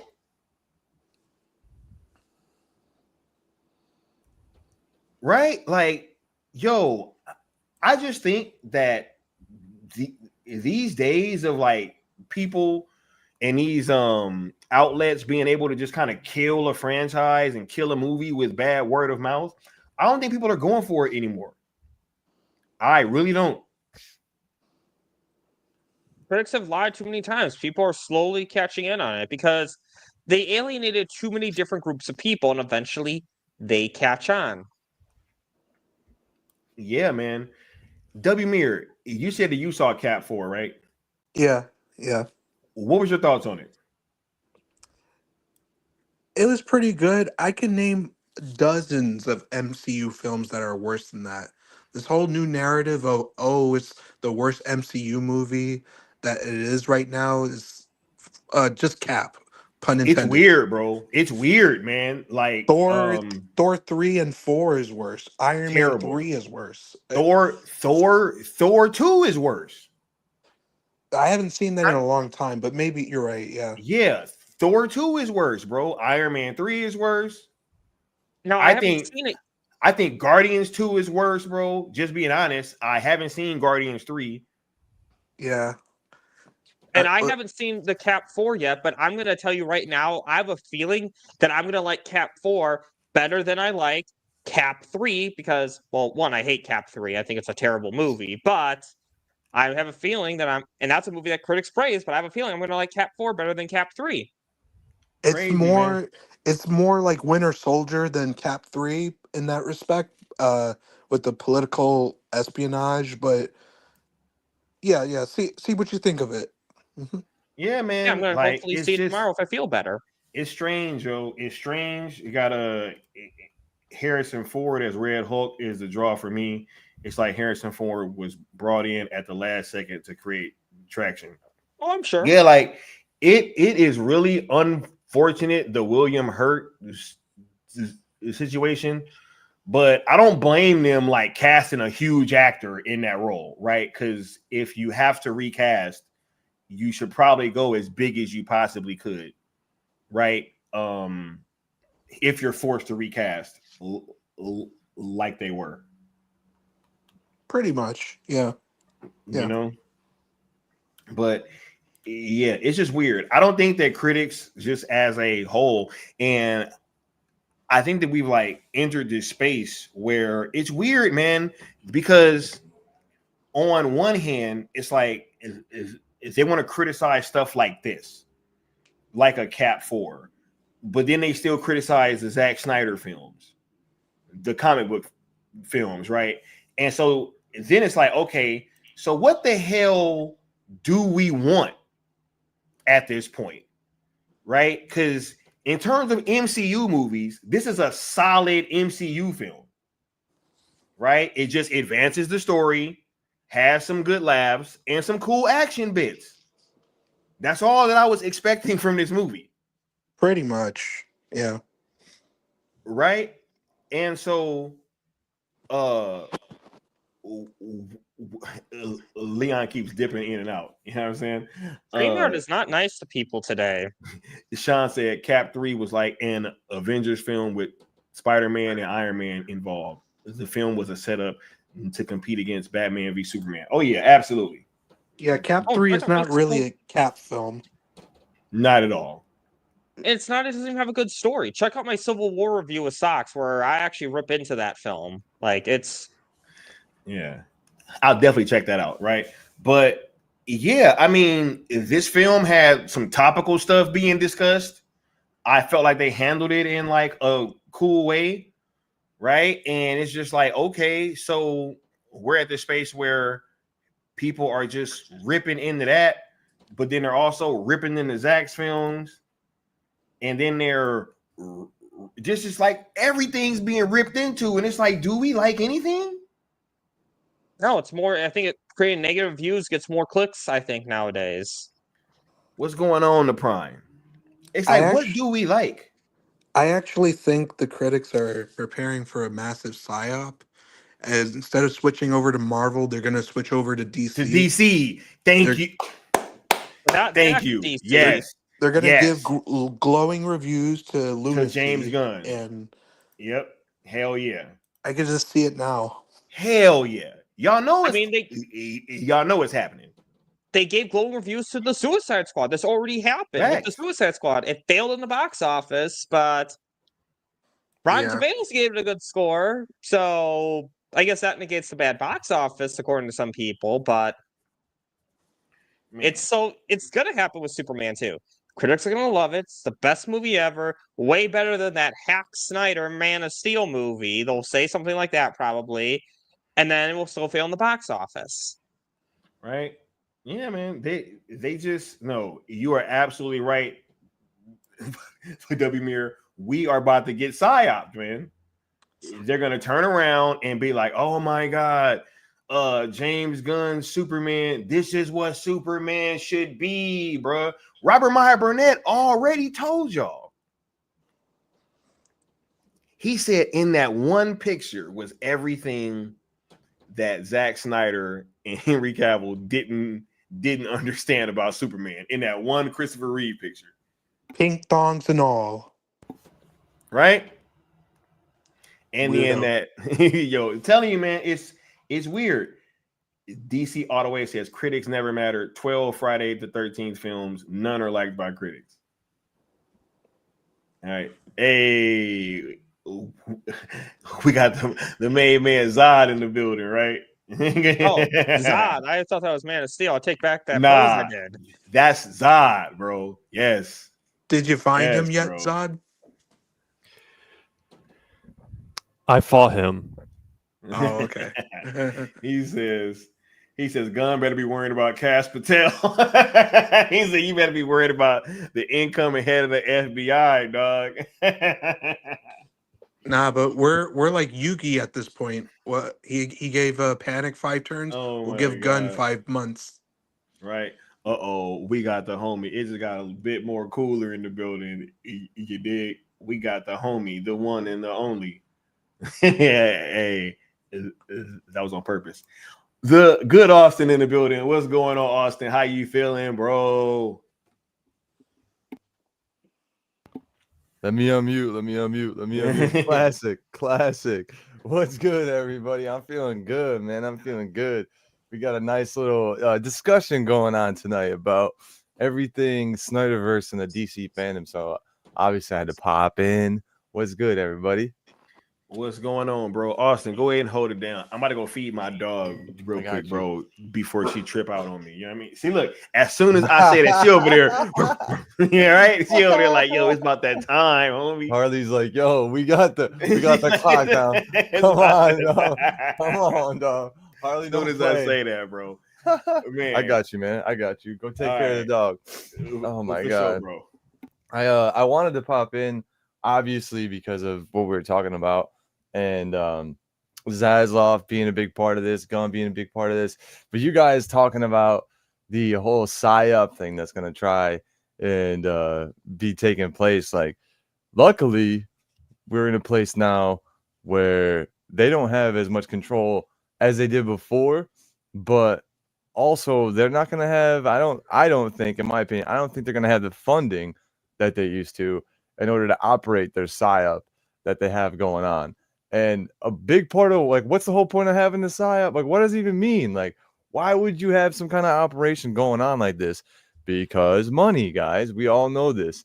How do these movies even get made, and how do they get funding, and is anyone even going to these movies? And then you hear about the box office that they're getting in, and we all know about, and I can't remember the movie specifically, but a certain movie recently that was killing it in the box office. When people actually went to the theaters, there was 0 people in sold out theaters. 0 Captain people. Marvel. Was it Captain Marvel? Was that the one?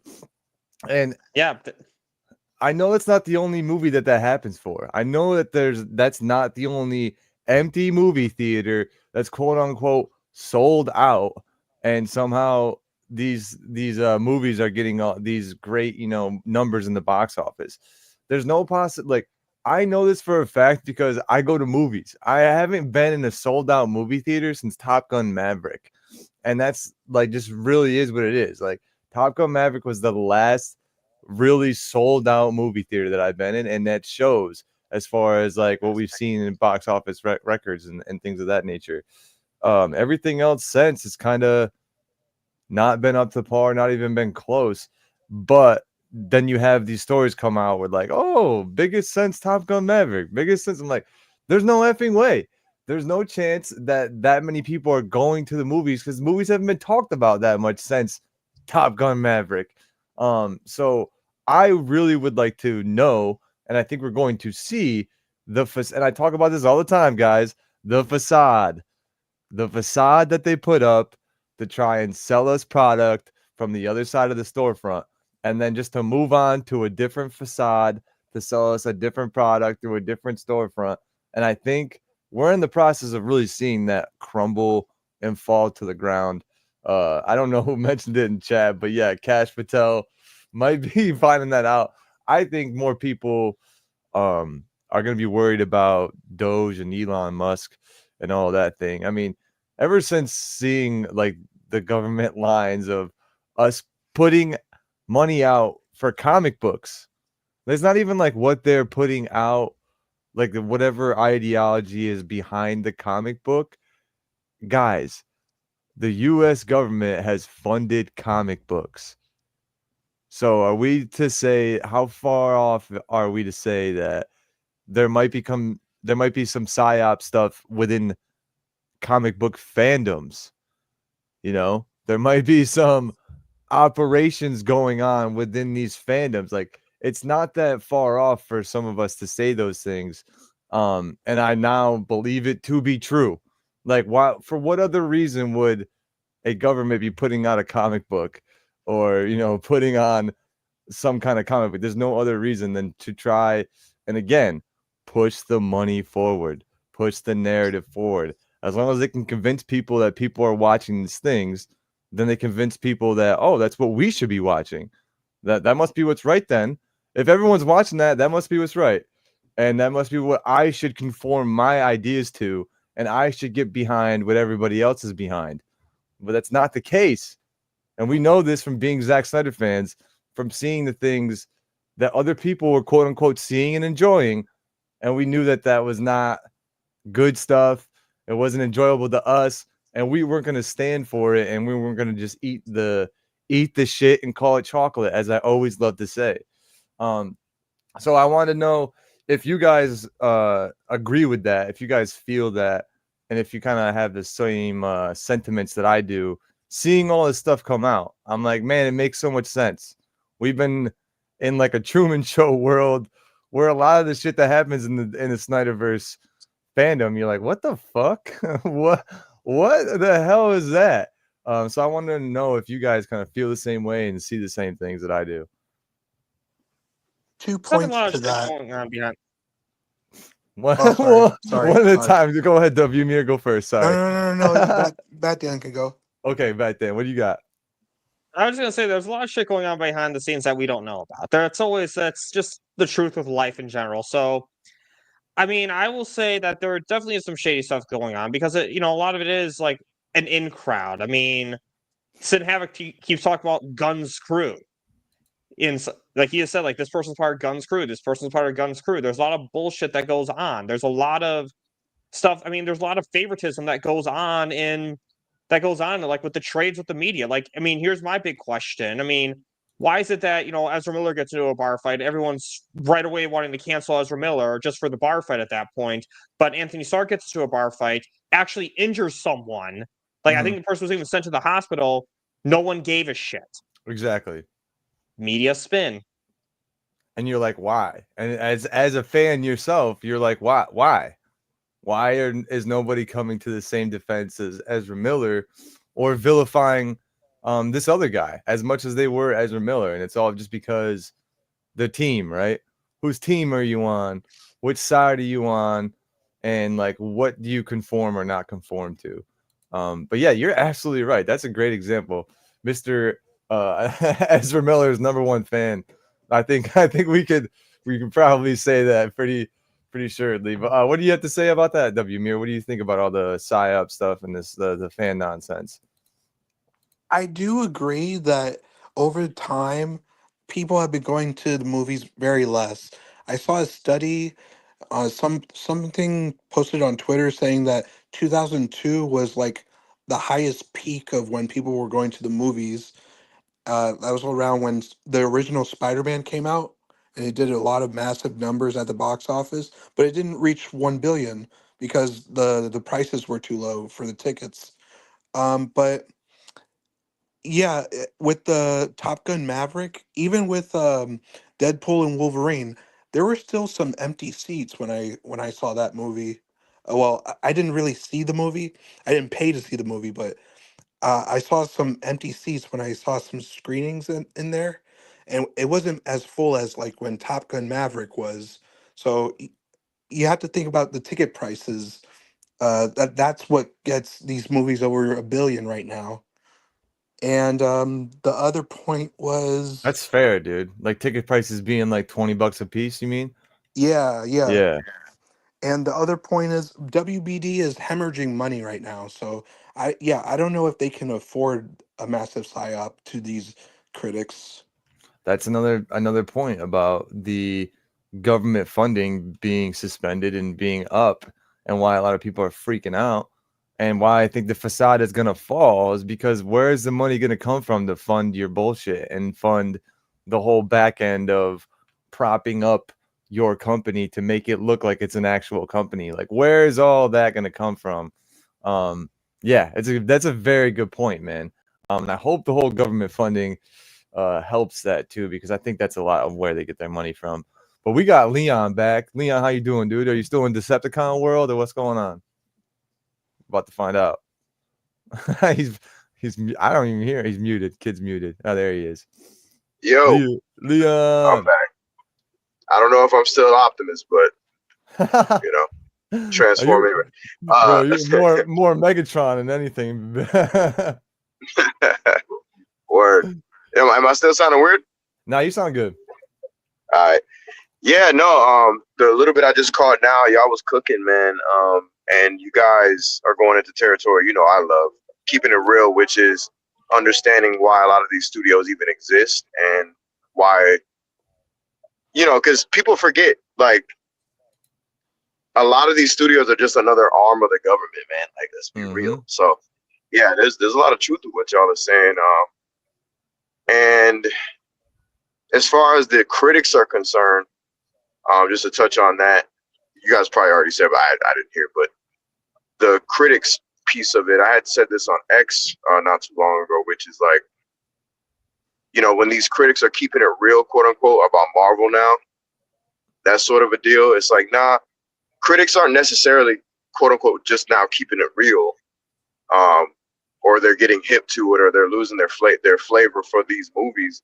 It's the funding, man. It's the, I will give you red carpet treatment. I will give you merch. I will give you access behind the scenes. And Warner Brothers in particular, they can't afford any of that. And I think what's happening is a lot of the people who are caping for, like, let's say a Superman, these are people who are adjacent or like literally friendly with the director of that movie. You know what I'm saying? So that's why you see a lot of people who aren't necessarily cool with him. They're kind of like, they're coming out like, nah, like this movie looks like trash. Whereas you see like I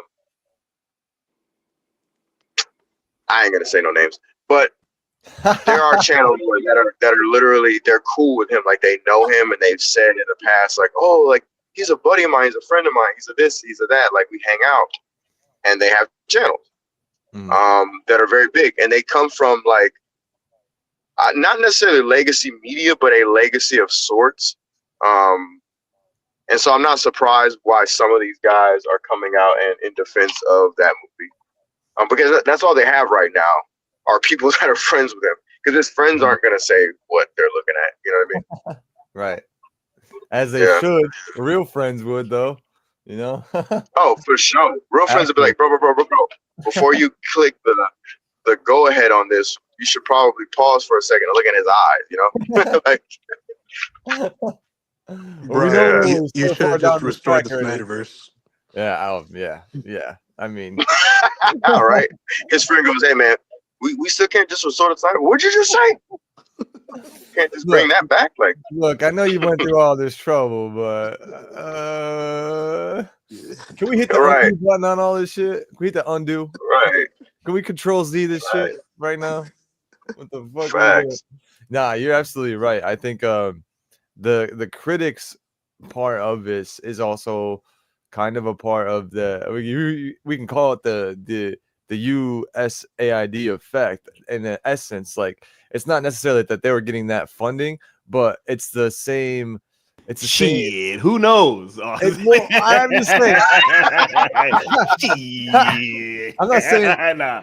I'm not saying necessarily. I'm just playing, bro. I'm just saying, bro. It's the same setup, right? Like it's it's the same setup as a organization pays journalistic organization to write story about them. That's what it is. Like if government is paying media corporation, government pays media corporation to get whatever narrative out. Same thing happens with paying media corporation, or studio paying critic. Studio pays critic to get their narrative out and whatever it is. As soon as each of those shores up, then you start getting the real opinions. Hey, USAID was literally funding influencers and all kind of other Facts, companies. Y'all don't think Bro, that they was doing that shit guys, over here, bro? Right now we can go on US Hold up, Gov hold up, and we hold can on. pull up they paid YouTubers. Literal, definitely- that's government. You can go on the US government's website and see YouTubers being paid by the thousands of dollars by the US government. You can see I definitely don't trust. Wait. 1 second. Hold on. Y'all gonna look me in my face, dog, and gonna tell me that they was paying overseas influencers and wasn't paying motherfuckers over here, bro? Hey, Sky. And Bruh. in addition to what you're saying, man.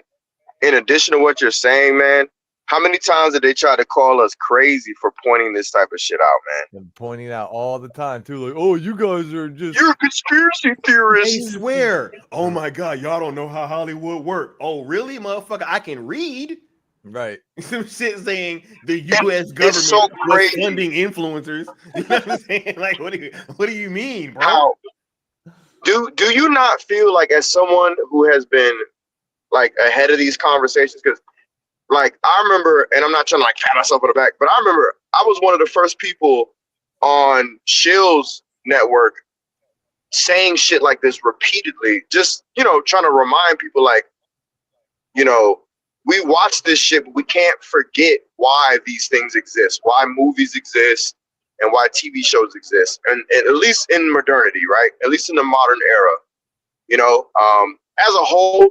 But I don't want to kill the fairy tale too much. But in the modern era, this shit exists to steer society, right? And people go, "Oh, you're being a conspiracy theorist," and then you turn around and see that they're getting funded, literally, to control narrative. Like, come on. I feel vindicated. I know y'all do. Hell yeah, bro. I do too. I wish Yeah. that we had this evidence back then, obviously. Right? Wait. Look. Everyone wanted to obfuscate and say all these things and dodge and dip and dive and deflect all the fucking things that we brought up, and now it's just coming straight to the forefront, and you're seeing it, and all the things that we said that made us look bad or they tried to vilify with us is like, oh, that's the truth. Weird. You know what, Leon? I think that we got to have another stream with old boy that we were discussing earlier, because I remember he was trying to say, I ain't streaming with "Oh, well, Yup. No, he's not talking about Shill. yeah, no, I know you're not No. talking about him. I mean, no." I know you're I'm talking about because he was sitting there like, I "Oh, ain't doing but that. why would Zach? Like, why wouldn't they want his movies to, be put out? Like, what's really in his movies that aren't?" Yes. Right? And I'm like, awesome, bro, like, you guys are going too far. Like, think about it, man. Like, it's not, like, basically saying it's not that deep, and that his movies aren't so much more important. And it's like, no, like, you don't understand. This ain't about fucking Zach. Right. This is about all these movies. Yeah, all of them are suffering from the same shit, the same thing, the same control of the narrative. Look at Halo, bro. Are you kidding me? Oh my God, my fucking heart just sank, bro. Don't even say Halo. Halo ain't got shit to do with Zack Snyder. Yet look what they did with that franchise on TV, on screen. They massacred my boy. My boy. They're doing that same shit. They're doing that same shit right now to Superman. You know what I mean? Leon's popping in, popping out. They're doing that same thing to Superman. They're ruining it. They're tanking it. And I was telling my lady this either today or last night, but like, guess what? Superman is going to go public in a couple of years. That's why the Schusters are also suing WB. I think WB is trying to tank the IP of Superman so nobody but them can make money off of Superman. Yeah, man. I just think It's 'cause once something it goes like public, I no think one's that gonna it's give a fuck. yeah, it's just like the original one that goes public, if I'm not mistaken. So anything that they've like added to him in all these times, like they still have the copy. If I'm not mistaken, Yeah, I think that's how that works. yeah. But Yeah, it's like Steamboat Willie or whatever. The yeah, specific type of Mickey Mouse. Yeah. So we can yeah. do shit about like the Superman with the yellow crest or Even whatever the him case may flying, be, or and like him flying too, because I don't think that he couldn't even Leap tall fly buildings. at first, right? Right. Leap tall buildings Right, in a right. single bound. yeah, because I think the Fleischer cartoons introduced that. And the Heat Vision too, if I'm not mistaken. I don't think he had Heat Vision either, right? I believe so. Man, fan, but you're probably right Yeah. about that. But either way, the statement still goes. It's Superman regardless. Oh no, absolutely, You absolutely. know, and they don't want other people to make money off of it unless they can make money, unless they're the ones with the ultimate power and say. I think that's part of why they don't give a fuck, and James Gunn doesn't give a fuck, and they're just out here to massacre shit and to see if they can make one last little scrape of money before Superman goes public, and no one cares anymore, and everybody can use them, and there's no exclusivity, and it doesn't mean anything. And also, what is Superman truly idealized? He says it in Man of Steel.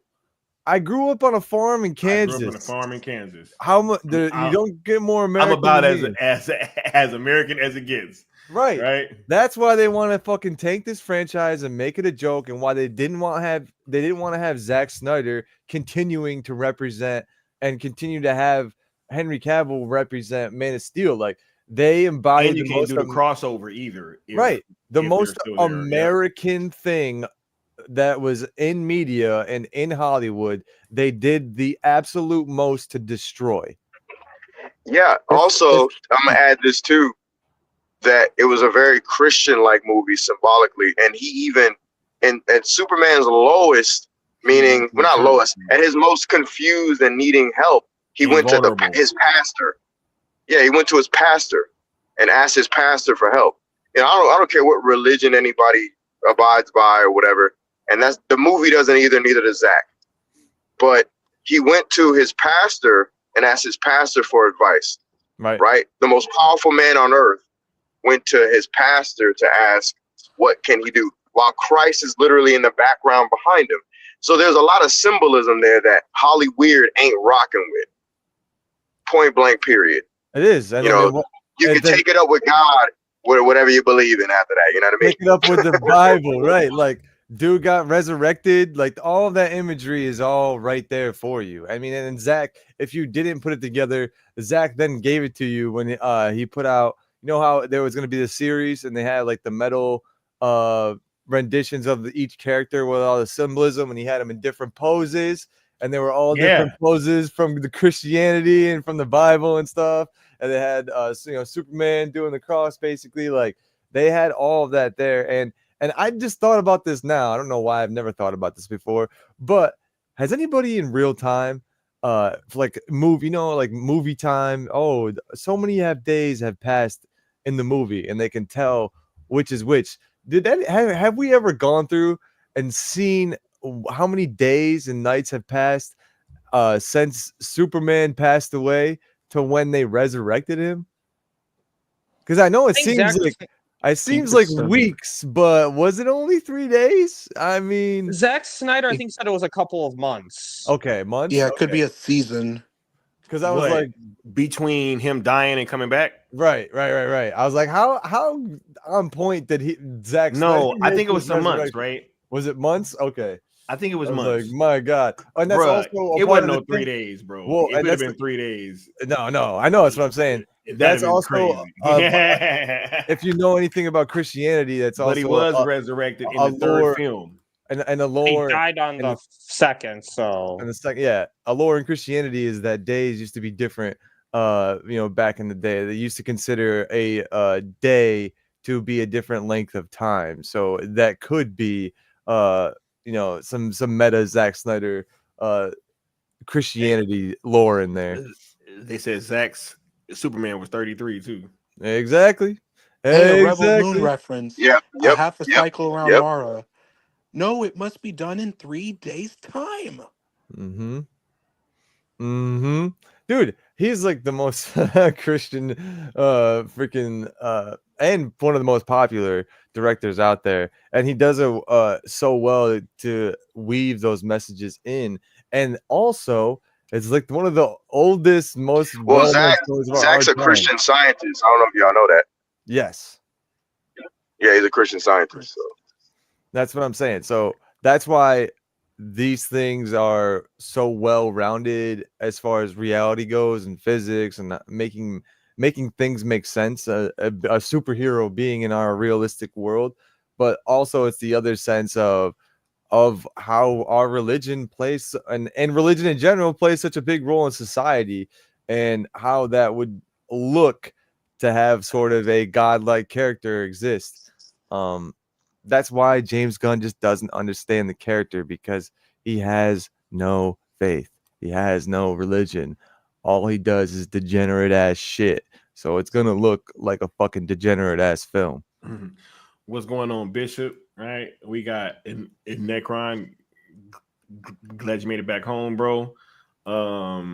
Frank C says, notice how WBD didn't want Cavill to have the long hair and beard in Justice League, which would have made sense. It would have not only they didn't want him to have the black suit either, bro. It's like what the hell are like who is making these decisions, bro? Mm-hmm. Was he going to have? Was Superman going to have the armored suit in ZSJL 2 and 3? The black one? No, probably not. No, He was going to switch to blue in 2. Yeah, and then that's when you were supposed to. Who knows now, though, Curly Ray? Who knows now? He wrote. Now it's a 10-year gap, so that'd be a long time for him to be the black suit. Right. Yeah. Right. But just think about that. They didn't want him to have the long hair, beard, or black suit when he came back. Crazy. Yeah, right. Zach had to fucking superimpose the black suit. Yeah, bro. He had to see why we got that shit. Right. Technically, he didn't have the fucking black suit. That's what I'm saying. They had to fucking do some magic shit there. Yeah.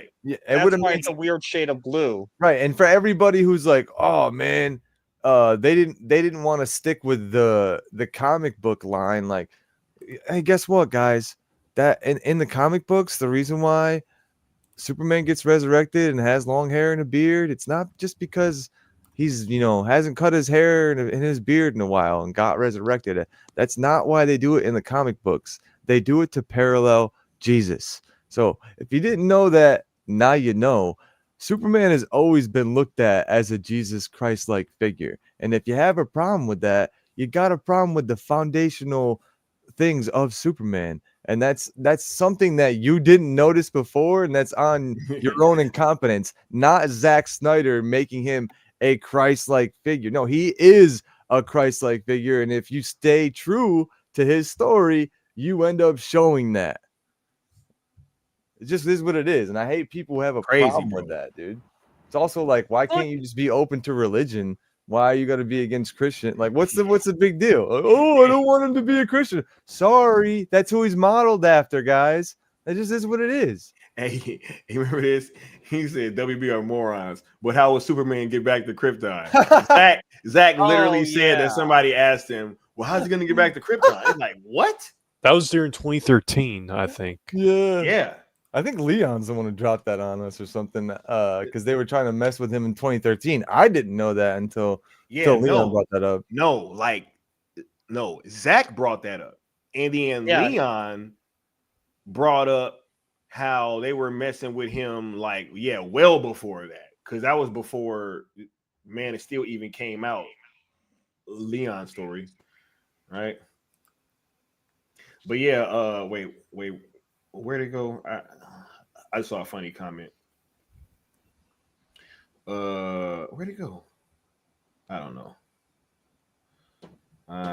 know. Oh, he said, by the way, the moment Black Suit Superman comes out in comics, he uses guns as he is depowered. Imagine if Zach did. Yo, Bro, could you imagine, bro? Bro, could you imagine Zach giving Superman a gun, bro? Oh my god, bruh. Yeah, no, I only. Oh my god, I can man. only imagine what everybody on the Twitterverse and online would have gone off with. Hey, Superman has guns. Why would he even need guns? We didn't never heard the end of that, bro. We didn't never heard the end of that if he came Superman. Yo, we should ask Zach that someday. Did you ever want fucking Superman to use guns when he came out? When he came back, like in the comics, like he does in the comics. Yo, In the Death I of want to see Superman that movie, now. or Superman Doomsday. I think it was Superman Doomsday. He uses a kryptonite gun against his clone that took over. Dude, Jor-El used the gun. Come on, and I want to see that. I want to see Zack Snyder have Henry Cavill shooting a kryptonite. That shit sounds so sick, dude. That Maybe in sounds Rebel so Moon sick. 3. Maybe in Rebel Moon 3. Oh That's yeah, fair. That's fair. Oh, exactly. Henry Cavill and Rebel Cavill shot Moon. first. We can get a likeness of it, not the same thing, but a likeness. Yeah, man. Man, and it sucks. That's also the part that sucks to exist in the way that we do as fans. Like, we've been stolen from. Like, we've been not given the content that we deserve, or not given the opportunity to spend the money that we want to on a guy that creates stuff that we like so much. It's like being able to have the money for the thing on the other side of the glass, and then having the store person come up to you and be like, nah, I know that you see a whole store full of that thing, but we're not selling any of it. Actually, you got to go buy this thing over here. That's what you have to buy. And it's like, well, why? I have money for that thing. Why can't I have that thing? And they just don't want to give it to you. And they're not making any money off of it. They're not selling it, but you know that they have it. And it's like, well, why? It doesn't make any sense. It's never made any sense. And that's kind of like, that's what sucks about being a fan right now, because we know that they can give it to us. Just give it to us. Just give us what we want and make money. And they could have money for all the psyop bullshit that they wanted to do on the side. Like, if you look at their stock price right now, is it under $9 at this point? Like, that's terrible, dude. You can go out and buy a meal. You can buy, and it sucks to say this, $10.34, dude. So you can go get a Big Mac, go get a Whopper, go get any of those things, and it actually costs more. You can get WB stock for less. And I think it's less value too, honestly. But yeah, that's the world that we live in now, where that's how much they're worth. They're worth less than a Whopper because they didn't want to give us what we wanted. And this all started with removing 30 minutes from BVS. I know. Nope. And they had two rebounds that they screwed up. They had a rebound. They had a chance to catch up when Zack Snyder's Justice League came out. They blew that, and they had a chance to catch up when Henry Cavill announced he was back as Superman. They blew that. Yeah, and it's again, why do that? That's another part of a psyop, when you can continually beat somebody down and destroy them. Essentially, you break down their own worldview. And that's what they try to do with, like, oh, here it is. Oh, no, it's not. Oh, here it is. Oh, never mind. Here you go. No, and they were just trying to break us down as fans. And a lot of people that happened to. We know this. There's people just aren't around anymore because they stopped caring, because they were fucked with so many times. That's what I was saying about earlier with Black Adam. That Ann Sarnoff article, that was like the last straw. Like, that fandom doesn't trust anything that studio does anymore. Yeah, exactly. Because it's like everything's bad faith, and at the end of the day, it's like, does it even matter? Are you guys just doing this to put on some kind of bullshit psyop and like push some narrative forward? Is it at all genuine? Do you at all care about the shit you're putting out, or are you just trying to make a profit and trying to pull one over on us?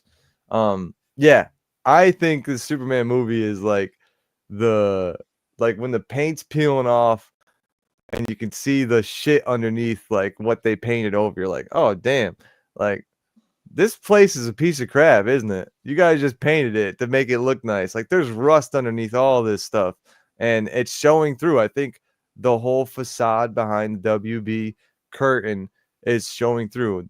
And it is what it is. Like we're going to see that. How do you spend over $300 million on a movie like this and then have VFX look the way that they do? It's because they went cheap on all this shit and somebody paid themselves off in some way, shape, or form. Like the money, we're gonna have to look at the money for the budget, because there's no way you spend that much money and get this quality back. There's just no way. If the estate is hearing this, I really hope you guys don't settle in court. Drag it out as much as you have to, because you'll get a better deal with the Snyderverse. Trust me. Oh, absolutely. Zack Snyder respects the creators. I mean, Zack Snyder for Batman, wasn't Zack Snyder the first person to actually credit Bill Finger? Yes. Yep. The first one, which is again like going out of their way for the source material. People who actually understand the source material, which I really don't think that James Gunn does or cares about. DC Talk, are you saying Henry Cavill is an actual like ambassador for something? Like, what do you mean ambassador now? What did I miss? What did I miss? Yeah, Gunn is not the guy to handle these mythical figures.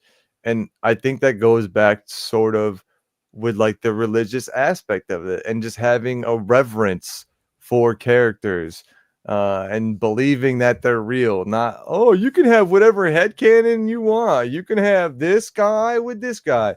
And if I knew Sky's drops better, I'd hit that drop right now. Because that's not what it is, bro. Gunn, this is not get your action figures in a group in your living room and have some sort of fucking fight where you're going pow, pow, pow, pow. It's just that. I mean, does canon matter anymore anyway? Well, you know, one of the weird things to me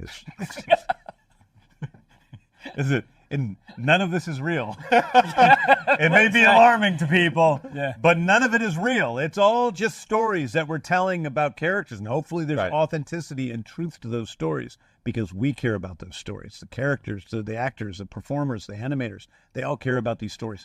But it's not real. Right. So what's canon can really be whatever you want to be canon. If you want to pretend that, you know, Greedo and Batman go on, you know, adventures together, you can pretend Greedo and Batman go on adventures together. That can be your canon. I know that is your. You just stole my fan fiction. Shut the fuck up, Gunn, you dumbass. This isn't headcanon bullshit. This isn't teenager kid. Oh, Greedo and Batman. Fuck you, James Gunn. Go ahead, Batman. Sorry. I was going to say, you know what my canon is then? That all of this movie, this new Superman movie, is just an acid trip dream and Peacemakers for Peacemaker. That's all it is as far as I'm concerned. Like, you have to still, when you're the director and writer of a story, you still have to make it make sense. It still has to make some semblance of sense. You can't just say, well, it's not real. It's like, no. Right. I want to be invested in the story. For me to be invested in the story, I have to act like it is real. You can't just, it's not a free-for-all to do whatever you want. It has to make sense in the context of the universe. That's why this whole notion of like, well, Peacemaker Season 1 and the Suicide Squad it's kind of canon, but it's kind of not canon, is just confusing. I mean, who watches a show and assumes that Season 1 is not canon to Season 2? Like, how is that not confusing? Hey, I'll give you one example. Black Mirror, and that's about it, bro. But every episode is not canon to each other, and the view. And I know that's the whole point, bro. That's the whole point, bro. And James Gunn ain't doing Black Mirror, dog. This DC ain't Black Mirror. You're not that meta. DC ain't Black Mirror, dog. Yeah, nah. You're so fucking right, Batman. What fucking series What the fuck is this? is Season not 2 ain't canon canon to to season 1. Dude, so fucking like Yo, it's what the fuck so is dumb. going It's such a dumb question. It's so real, dude. Like, why do you Oh my even have God. to fucking ask that question? Oh my Because God. James Gunn is such a fucking idiot, dude. That's so He's true. trying He to- said, bro. What the fuck are we What the talking fuck? about? Yo, when does this happen, y'all? Ever before? When is this What the ever fuck, fucking dude? happen? Season 2 is not canon to season 1. Okay, make a whole different show then. Fuck this show. What the fuck are we Hey. even talking about, dude? Hey, I wish fucking season 1 wouldn't definitely season 1 wasn't canon in Halo. But they could have did some other shit. But it had to be. Come on, Bro, man. what the fuck are we talking They about, said dude? season 1 ain't canon. Bro, Batman, that's you know the what? point of the stream. You bro. know what? Superboy ain't fucking canon to Superman, okay? Ain't canon. They had nothing to do with each Bro, other. I'm dead, bro. What He the said, "Who watches season 2 and doesn't think season 1 is canon?" What the fuck are we talking about, dude? What are we talking? my What? God. And this is what I mean. They're trying to actually bend I gotta logic. get Batman a super chat for that Dude, comment, bro. yo, he deserved it, bro. He like deserved that bro. shit. Drop it. But I'm just saying, what world are we living in when this is what reality you're trying to actually make sense? When the rest of us know that the sky is blue and not fucking pink, but you're trying to tell us it's pink. What are we talking about? What are we talking about, dude? Actually, what's canon is this, but on some days it's that. So what the fuck, dude? Is my show canon? I mean, I think it's kind of like an imperfect dream. Yeah. Like what? An Boy. imperfect memory? James Gunn, what you talking about? Bruh, it's like it's canon when you want it to be canon, and again, this is that sort of mindset that these people have, and if it makes sense to you, it makes sense because I want it to make sense now because I said it makes sense now. You can't argue with them, you can't show them objective reality, you can't be in a logical place with these people that have this mindset because it's their way or no way. And in my mind, that's a fucking mental illness.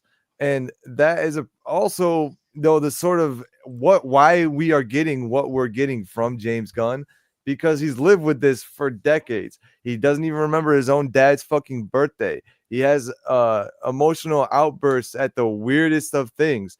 He's on Twitter all day being a CEO, whilst people that he's friends with are telling other people to get off Twitter and stop the bullshit. He's actually doing it as well. Like it's for me or for thee and not for me or whatever that is. Like, yeah, you know what I'm saying? Like everything's okay if Gunn does it, or if his cronies do it, or if his friends do it, it's okay. But the minute somebody else does it, it's not okay. And I refuse to live in that world. Yeah, man, for sure. Look, Yeah. Oh, what were you gonna say? You ever seen that movie Casino? Oh yeah. You remember that Joe Pesci scene where he's sitting down and he says, "I'm in a bad fucking spot here, real fucking bad." That's WBD. Oh my God. Fucking nailed that, W. Mir. Yeah, he did, bro. Is that Joe Pesci? What the fuck? All right. Nah, that's a classic movie, bro. Hey, the moral of this story is never fall in love with a ginger. Never, bro. Yo, shots fired. All he had to do was leave that girl alone. Sam Rothstein would have been so much better off, bro. Hey, he told him, right, though? So he was like, bro, don't mess with that girl, bro. And he did it anyway and caused the fall of his entire operation, dog. Don't simp out. Don't simp. No simps, bro. No simps. Right. But look, we about to start wrapping up. Let's go around and get everybody final thoughts. Right. First of all, we got the homie making his debut on the platform. We got the big dog W Mir stepping through. What's going on, W Mir? What's on your mind as we close this thing out, Brody? Had to give him a clap. Sorry, had to give him a clap. Our resident Yu-Gi-Oh specialist. Thanks for being here, WB. Right? Thanks, guys. Yeah, I Hey, feel man, good Curly about the trending day. I feel good about these past couple of days. The Joe Rogan video shows that the general audience is with us, and I feel Wait, pretty real good. quick, because I ain't even show the video. Oh damn, you trying to wrap up and you fucking have Let's your just show the shit. video. Well, because I was gonna show it on the Zack Snyder Hour, but I'll just go more into detail then. Okay, yeah. It But I pertains definitely to wanted to show it. because it happened on trending day, so we kind of have to mention it. Let's go ahead and show this thing. Did you guys see the new Superman trailer? Who's playing Superman? Is it Henry Cavill? Superman. I am not going to watch that movie. A dog saves him. No, you're not. First of all, Jesus Christ! Is you're that not- you're not hold watching on? it, you. Wait a minute. Is that a fucking Matthew, super dog? look at this. Is If that a you're super not- dog? I'm out. First of all, look, it's got super dogs dragging him to safety. It's Dude, over. Listen to me. The dog. If you watch this with the sound. Look at the dog. Why is the dog able to drag him? He's taking that girl up in the sky to make out with her. Hey, Matt, the dog's a bad choice, huh? Admit that. But he's from another planet. What happened to the original Superman? Hold on. I'm Reeves? with you. No, on not this. Christopher Reeves. Okay. He's The guy from the paralyzed. TV I'm show. talking about the last guy. Somewhere Robert Burnett is crying right now.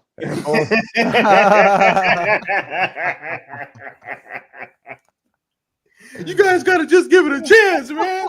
Superman, Donner Superman, if you're people that like the fuck. Yeah. You know? Is it though? Right?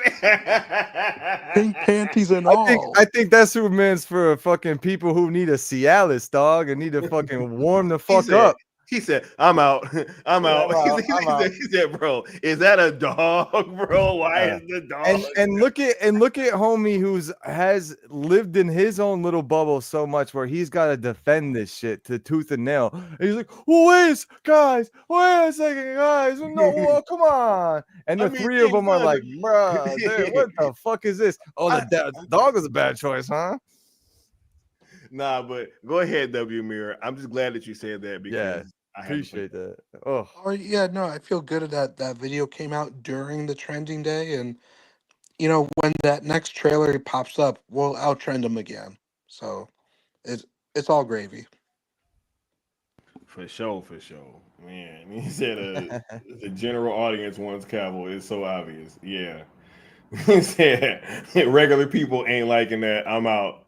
Yeah. I'm out. Gunners are a niche base, right? Very niche. And you know who else agrees with them being a niche base? Kay Walton, James Gunn's not more successful than Zack Snyder at the box office. Zack Snyder, look at Batman v Superman and how well 300 did and all that stuff. Boy, I gotta tell you, James Gunn's fans, you guys are like, you're more aggressive. Let's just say more aggressive than even Snyder fans. And that's saying something. Woo! And you got a lot of free time, I must say. Woo! That shit sends me every time, bro. You see that? Woo! Oh man, that was great. Oh, that was one of Grace's greatest hits. That's my favorite Grace drop of all time. Like that ever, bro. Moment, dude. I thought this is what sends it, bro. Yeah. It's this part. Like it's like she knew she was gonna piss them off. You know what I mean? Like she was like, yo, wipe them tears away, right? That one felt good. Woo, Right? that felt Oh, good. She deserved that. She deserved that moment. Good for you, Grace. Right. But yo, we appreciate having you on W Mirror and thank you for joining the platform, bro. And always feel welcome to pull up. Right. Thank you. Whenever we doing these open panels, if you dig. Or for cartoons and cereal, bro. Right? For sure. We got the Curly Ray in the building, aka Rebel Moon Theory. What's your final thoughts, bro, as we close this thing on out? Yo, man, it's been wonderful getting to, rock out with you guys and for us to come together, as fans to share the passions we have for Zack Snyder's projects. And it's also, really amazing that we've been, be able to do these massive events, by getting together and continue to represent. And I'm just really happy to be a part of this team. We appreciate you being here, bro. Especially pulling up for cartoons and cereal and all that, rocking out, pushing forward your passion when it comes to Zach's projects like Rebel Moon and doing all the work is that you do. I think you're super dope, bro, and we appreciate having you here. You dig? We got the homie Bat Dan's thoughts in the building, but wait a minute before I do that, we got the $2 super chat from the homie Bishop going. Woo! Right, so hold on. So I think I gotta run that back now. You know what I mean? Kay Walton, James Gunn's not more successful than Zack Snyder at the box office. Zack Snyder, look at Batman v Superman and how well 300 did and all that stuff. Boy, I gotta tell you, James Gunn's fans, you guys are like, you're more aggressive. Let's just say more aggressive than even Snyder fans, and that's saying something. Woo! And you got a lot of free time, I must say. And you got a lot of free time, bro. The more I watch it, the more I see it, bro. Bro, it's funny, right? He did that such on purpose too. She had to. That's what I'm saying, bro. That's what makes that whole video funny to me, bro. Because it's kind of funny, but this is what sends me, bro. Because she looks in the camera and like, yo. When's the last time you done seen someone do that shit too, bro? That's what I'm saying. Yo, she fucking hit it so perfect. That is hilarious, bro. Oh damn! Shout out to Bishop. Thank you, Bishop. Right, but Bat Dan, back to you, bro. What's your final thoughts as we close this thing on out, Brody? Well, at the end of the day, this was a great trending event. You know, this we showed support again. We showed support that there is an interest, there is a demand for this IP to finish finish properly the story that we love, to get the sequels, to get that story arc completed. At the end of the day, that's what it's about. Actual action happening. And these days are important because we need to reaffirm to Netflix every so often that, yes, we are still interested in this. And I think this was a successful. I don't care what other hashtags did. At the end of the day, I care about results. And when we get ZSJL 2 and 3 on Netflix, that's going to be the results that we celebrate. I'm happy for this trending event. I'm happy with what we did. That there's everything to be proud of for this. And the trolls attack, you know, I mean, I got some trolls going after me from trending day for my little chart I did. So, but that's part of it is. That's part of what it is. You know, fighting against the chaos, fighting against the narrative. So I'm happy with what we did. And on that note, have a bat-tastic day. Hey, shout out to the homie Bat Dan. We got DC all the way saying they have a lot of time because they're 14. I just think that's just hilarious. Or they're getting paid to do what they're doing. Right. Oh my my God. Yo, Bat Dan, somebody that I work with hit me with bat something. They're like, oh, they said same bad time, same bad channel. I'm like, no way, dude. And I go, have a bat-tastic day, bro. He's like, I literally just said it. Love it, Austin. He was like, what? I'm like, yeah, dude. You don't know, but I don't think you realize what you just did to me. And I just was the whole rest of the day. I was like, yo, my fucking Bat Dan. You've infiltrated my world, dog. So I had to make sure I told you about that. I thought that was such a moment. I was like, yo, what the fuck? Same bad time, same bad channel. What the hell? This motherfucker. Hey, Bat Dan is so happy right now. Right? That influenced you guys. Bro, I had a bat-tastic day too. I fucking made sure he was having one, dog. That was great. He's like, have a bat-tastic day. He's like, I can't believe I just did that. I was like, what the I bet fuck? he was shocked. I was. You should have seen me walking out, bro. I was itching my head and shit. I was like, what did I just do? What the He said Bat Dan is infiltrated, bro. He infiltrated a charity event. Bro, I hit it so fucking clean. Oh my God, bro. Right? That's great. For sure, man. Austin, bro, thanks for pulling up, man. You already know what it is, bro. You want to go ahead and get your final thoughts as we close this thing on out, buddy? Yo. Thanks for having me. Obviously, thanks for having the stream and for rescheduling it for tonight. I think it gave me a chance to be on here too, which was nice. So appreciate that. Happy Valentine's Day to everybody. Hopefully, if you have a significant other, you had a great weekend. Me and my lady had our dinner today. My nephew had his first birthday today, so big weekend for me this time of year. And like 214 is a special day for me regardless, but now the nephew's birthday being close by it too, so it means a lot. My parents' anniversary is actually the 18th, March 18th. So all these days mean a lot for me and in like the zeitgeist of what we do. So as I'm putting in time for our community, my own little community becomes a part of it. And so it means so much more to me. It's not just the online community, it's my real life. Like these dates coincide with each other so much. And as I'm in my workplace being like, have a fantastic day, and I'm like, what the fuck did I just like that same shit? I just hit it, and then like it feels so natural to me. It feels so real to me. Fucking bad day. Love that guy. So yeah, dude, he's so happy that yo, you deserve that. Because it's real, man.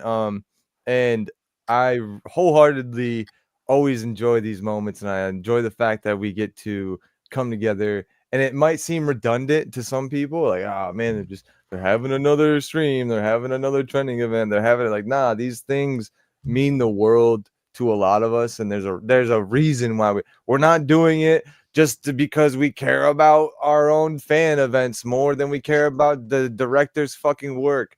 And like those people who put out those type of narratives show themselves, man. You might as well be saying that to a mirror, because that's what it is. Like, you obviously care more about yourself than the director's stuff, because I know I don't. I know that the reason why we come together is to form a bigger community, and that's the whole reason why the director made these films the way that he did, is so we can do what we do. And the more that we do it, I feel like the more faithful we are to who we were at the beginning of this. Like, I try not to lose sight of kid me, 8-year-old, 10-year-old me. Would I enjoy what I'm doing now? Would I look at myself now and be proud of old Austin? Would I be proud of that? And I do the same with 2016 Austin. Would he be happy with what I'm doing now, with what we're doing now? And I try to keep that in mind for everything we do. And I think, and I know, and I feel that the more we do these and the more we continue to do these, the stronger those feelings get, the more sound the reasoning becomes, the more the path forward gets clearer. And I hope that everyone feels the same way, and that there's not like any dissolution or disparity in hope. Like, I feel closer than ever to getting this thing done, and the more vitriol that we face, I feel like the closer we are to the conclusion. So the more narratives that come out and the more outlandish shit that has to be said to try and stop us from the inevitable spot we're going, the more it fuels me to do more. And I hope it fuels all you, and it keeps you guys drumming along. Like, nothing that anybody says should deter you from being 100% unapologetic Zack Snyder fan and 100% unapologetic member of the Syndicate network. Like, you should be that through and through, and never be ashamed of that. And I hope you are. And shout out to you if you are, and thank you for any capacity that you might be hearing, because that we aren't anything if it's not for you guys being here. So thank you guys for being a part of all these events, and thank you guys for making up Zack Snyder's Cell movement. We wouldn't be where we are today, and we wouldn't be who we are today if it wasn't for everybody a part of this movement. So thanks. And that's why I got this printed out and I got this down. Never forget, we are nobody's pawn, and that's why we move the way that we move. We control the board. I can already imagine your nephew asking, Uncle, what's the significance of 214? Sit down, son. I'm going to tell you a great story. It's going to be a long one. You better get Capri Sun juice back and some snacks. All right. You're going to be sitting there for a while. Hey, right. Much love, Austin. We appreciate you, bro. Look, and I'm gonna ask you to stay backstage for a little bit because I want to talk to you about 318, bro. I got you. Because you have to know. I gotta know. Yeah, you gotta fill me in because I gotta start working on it. You have to know. It's gonna be crazy. It's about to be fucking crazy, bro. But anyway, much love, bro. Thank you for pulling up. Of course. And all that, man. We got Apex Leon of the New Geeks, bro. What's your final thoughts as we close this thing on out, big dog? What's on your mind, homie? Yo, I know I've been dipping in and out. Hopefully you guys can still hear me. Yeah. Yes, sir. Cool. Yeah, I've been looking after a family member in need, so I've been dipping in and out this weekend. But happy to be a part of this as usual. You know, like Austin just said, if not for this entire fandom, we wouldn't be anything. And if not for this entire fandom, Zach wouldn't be anything in regards to cinema. So, you know, you guys are doing a lot of heavy lifting all across the board. You know what I mean? Like, and we appreciate you. It's always a thrill and it's always a pleasure to come out here and represent on the anniversary days and however we do it, whether it's trending or streaming or, you know, just going to events. It's always a pleasure and it's always amazing. I can't wait for us to all get back together live in the flesh, because that's, for me, that's like the biggest representation. You know what I mean? Because like trending numbers are their thing, and online events are their thing, and that's like the easiest way to connect. But once you let that genie out of the bottle of real life, right? Being able to reach out and, you know, get a homies a high five and a hug and you go on roller coasters together. You know what I'm saying? Yeah. You know what I'm saying? Scream on roller coasters, eat together. You know what I'm saying? Party together, drink together. You know, create moments. That's what it's all about. And, you know, getting what we wanted, getting what we want, getting what we're asking for is, you know, that's just the cherry on top, because we've already won. I keep saying that. This fandom has already won. Everybody come join us. Come join the fun. You know, we go outside. You know what I mean? We go outside. So that being said, I can't wait for 318 so that we can light it up again and do what we do. Keep the conversation going, keep the fires ablaze. For now, congratulations on what we've done for 214, guys. You guys are amazing. And lastly, man, you know, hashtag sell ZSJL to Netflix. Thank you, Sky, for the idea, man. The idea among so many ideas that have come, gone, and failed. You know, ideas that are still being pandered to, and among ideas that are being studio fueled and driven with their trailers with cross eyes and little pets, right? This idea seems to be stronger than that. Real quick, on a little side note, you go on other social media platforms and you see our conversation being had, you know, either directly or indirectly. Everybody's asking about, you know, what happened to Zach? What happened to Henry? What happened to the Snyderverse, right? Everybody seems to be asking the same things. So this community isn't some little small pocket of noise. Man, we're everywhere. It's people that are casuals that are just having this conversation. Mispronouncing Henry Cavill's name. What happened to Henry Cavill? You know, this is a casual conversation, man. And because it's mainstream, whether anybody likes it or not. So everybody's asking for the return of the Snyderverse in their own way, man. And I don't know, that just brings me joy. Like, man, everywhere I go, I see a comedian, an actor, you know, somebody accepting an award. I can't believe that's Superman right there. You know, it's everywhere, bro. Joe Rogan roasting, Ari Spears. This conversation is everywhere. And thankfully, you guys are at the tip of the spear, man. So hashtag sell ZSJL to Netflix. Hashtag sell Snyderverse to Netflix. It's gonna get done. The executives know what's up. We won. We're just gonna see you at the finish line. Appreciate y'all. Much love, Brody. We always appreciate having you on the platform, man. You know, man. Look, as for me, I just enjoy rocking out with you guys. I enjoy planning all of this stuff and just seeing it come to fruition.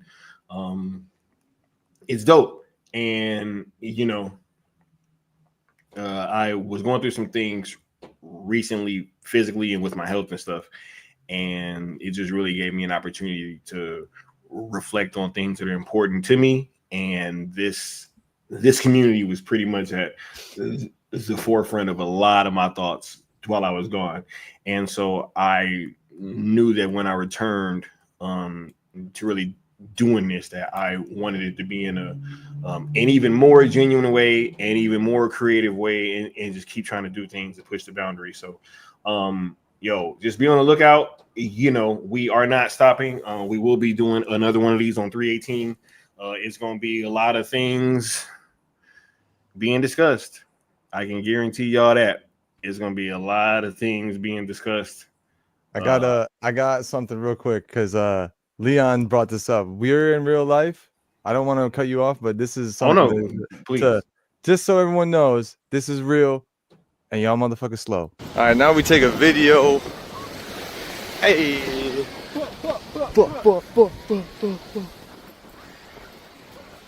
Watch out for that.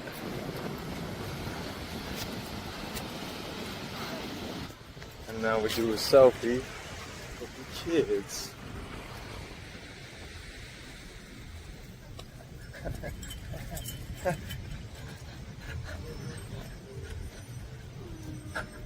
Still too slow.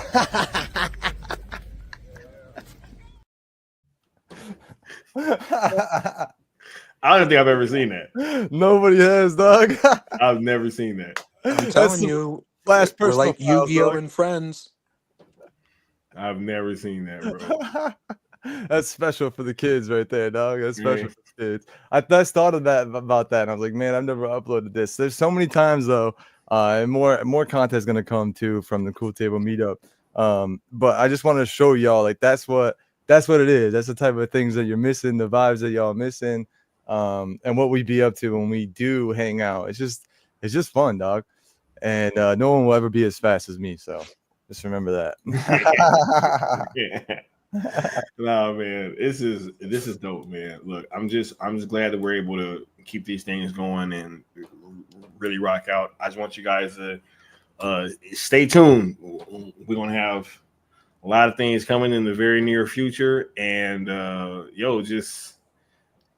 just keep rocking out, and we'll see y'all on the other side, right? Yeah. We're gonna get at y'all next time. Oh, Cap 4 video coming soon. Watch it out. Watch out for that. Yeah. It gotta drop, bro. Cause like this weekend.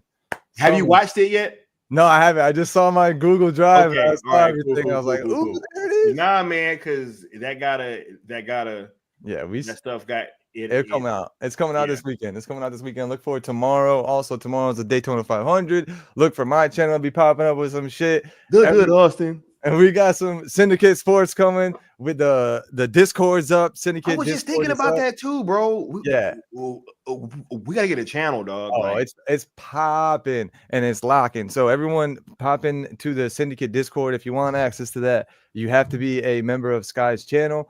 We just have that kind of paywall, so we don't have any nefarious actors or bad actors just trying to come into the Discord and cause a disruption. So you do have to pay to play, but you are supporting the channel and supporting the cause. So I think it is within your best interest to do so. So if you want to be a part of Discord, become a member today, and the link is on there. Hey, shout out to the one and only, the world renowned, the often imitated but never duplicated, Noel Leon Flores.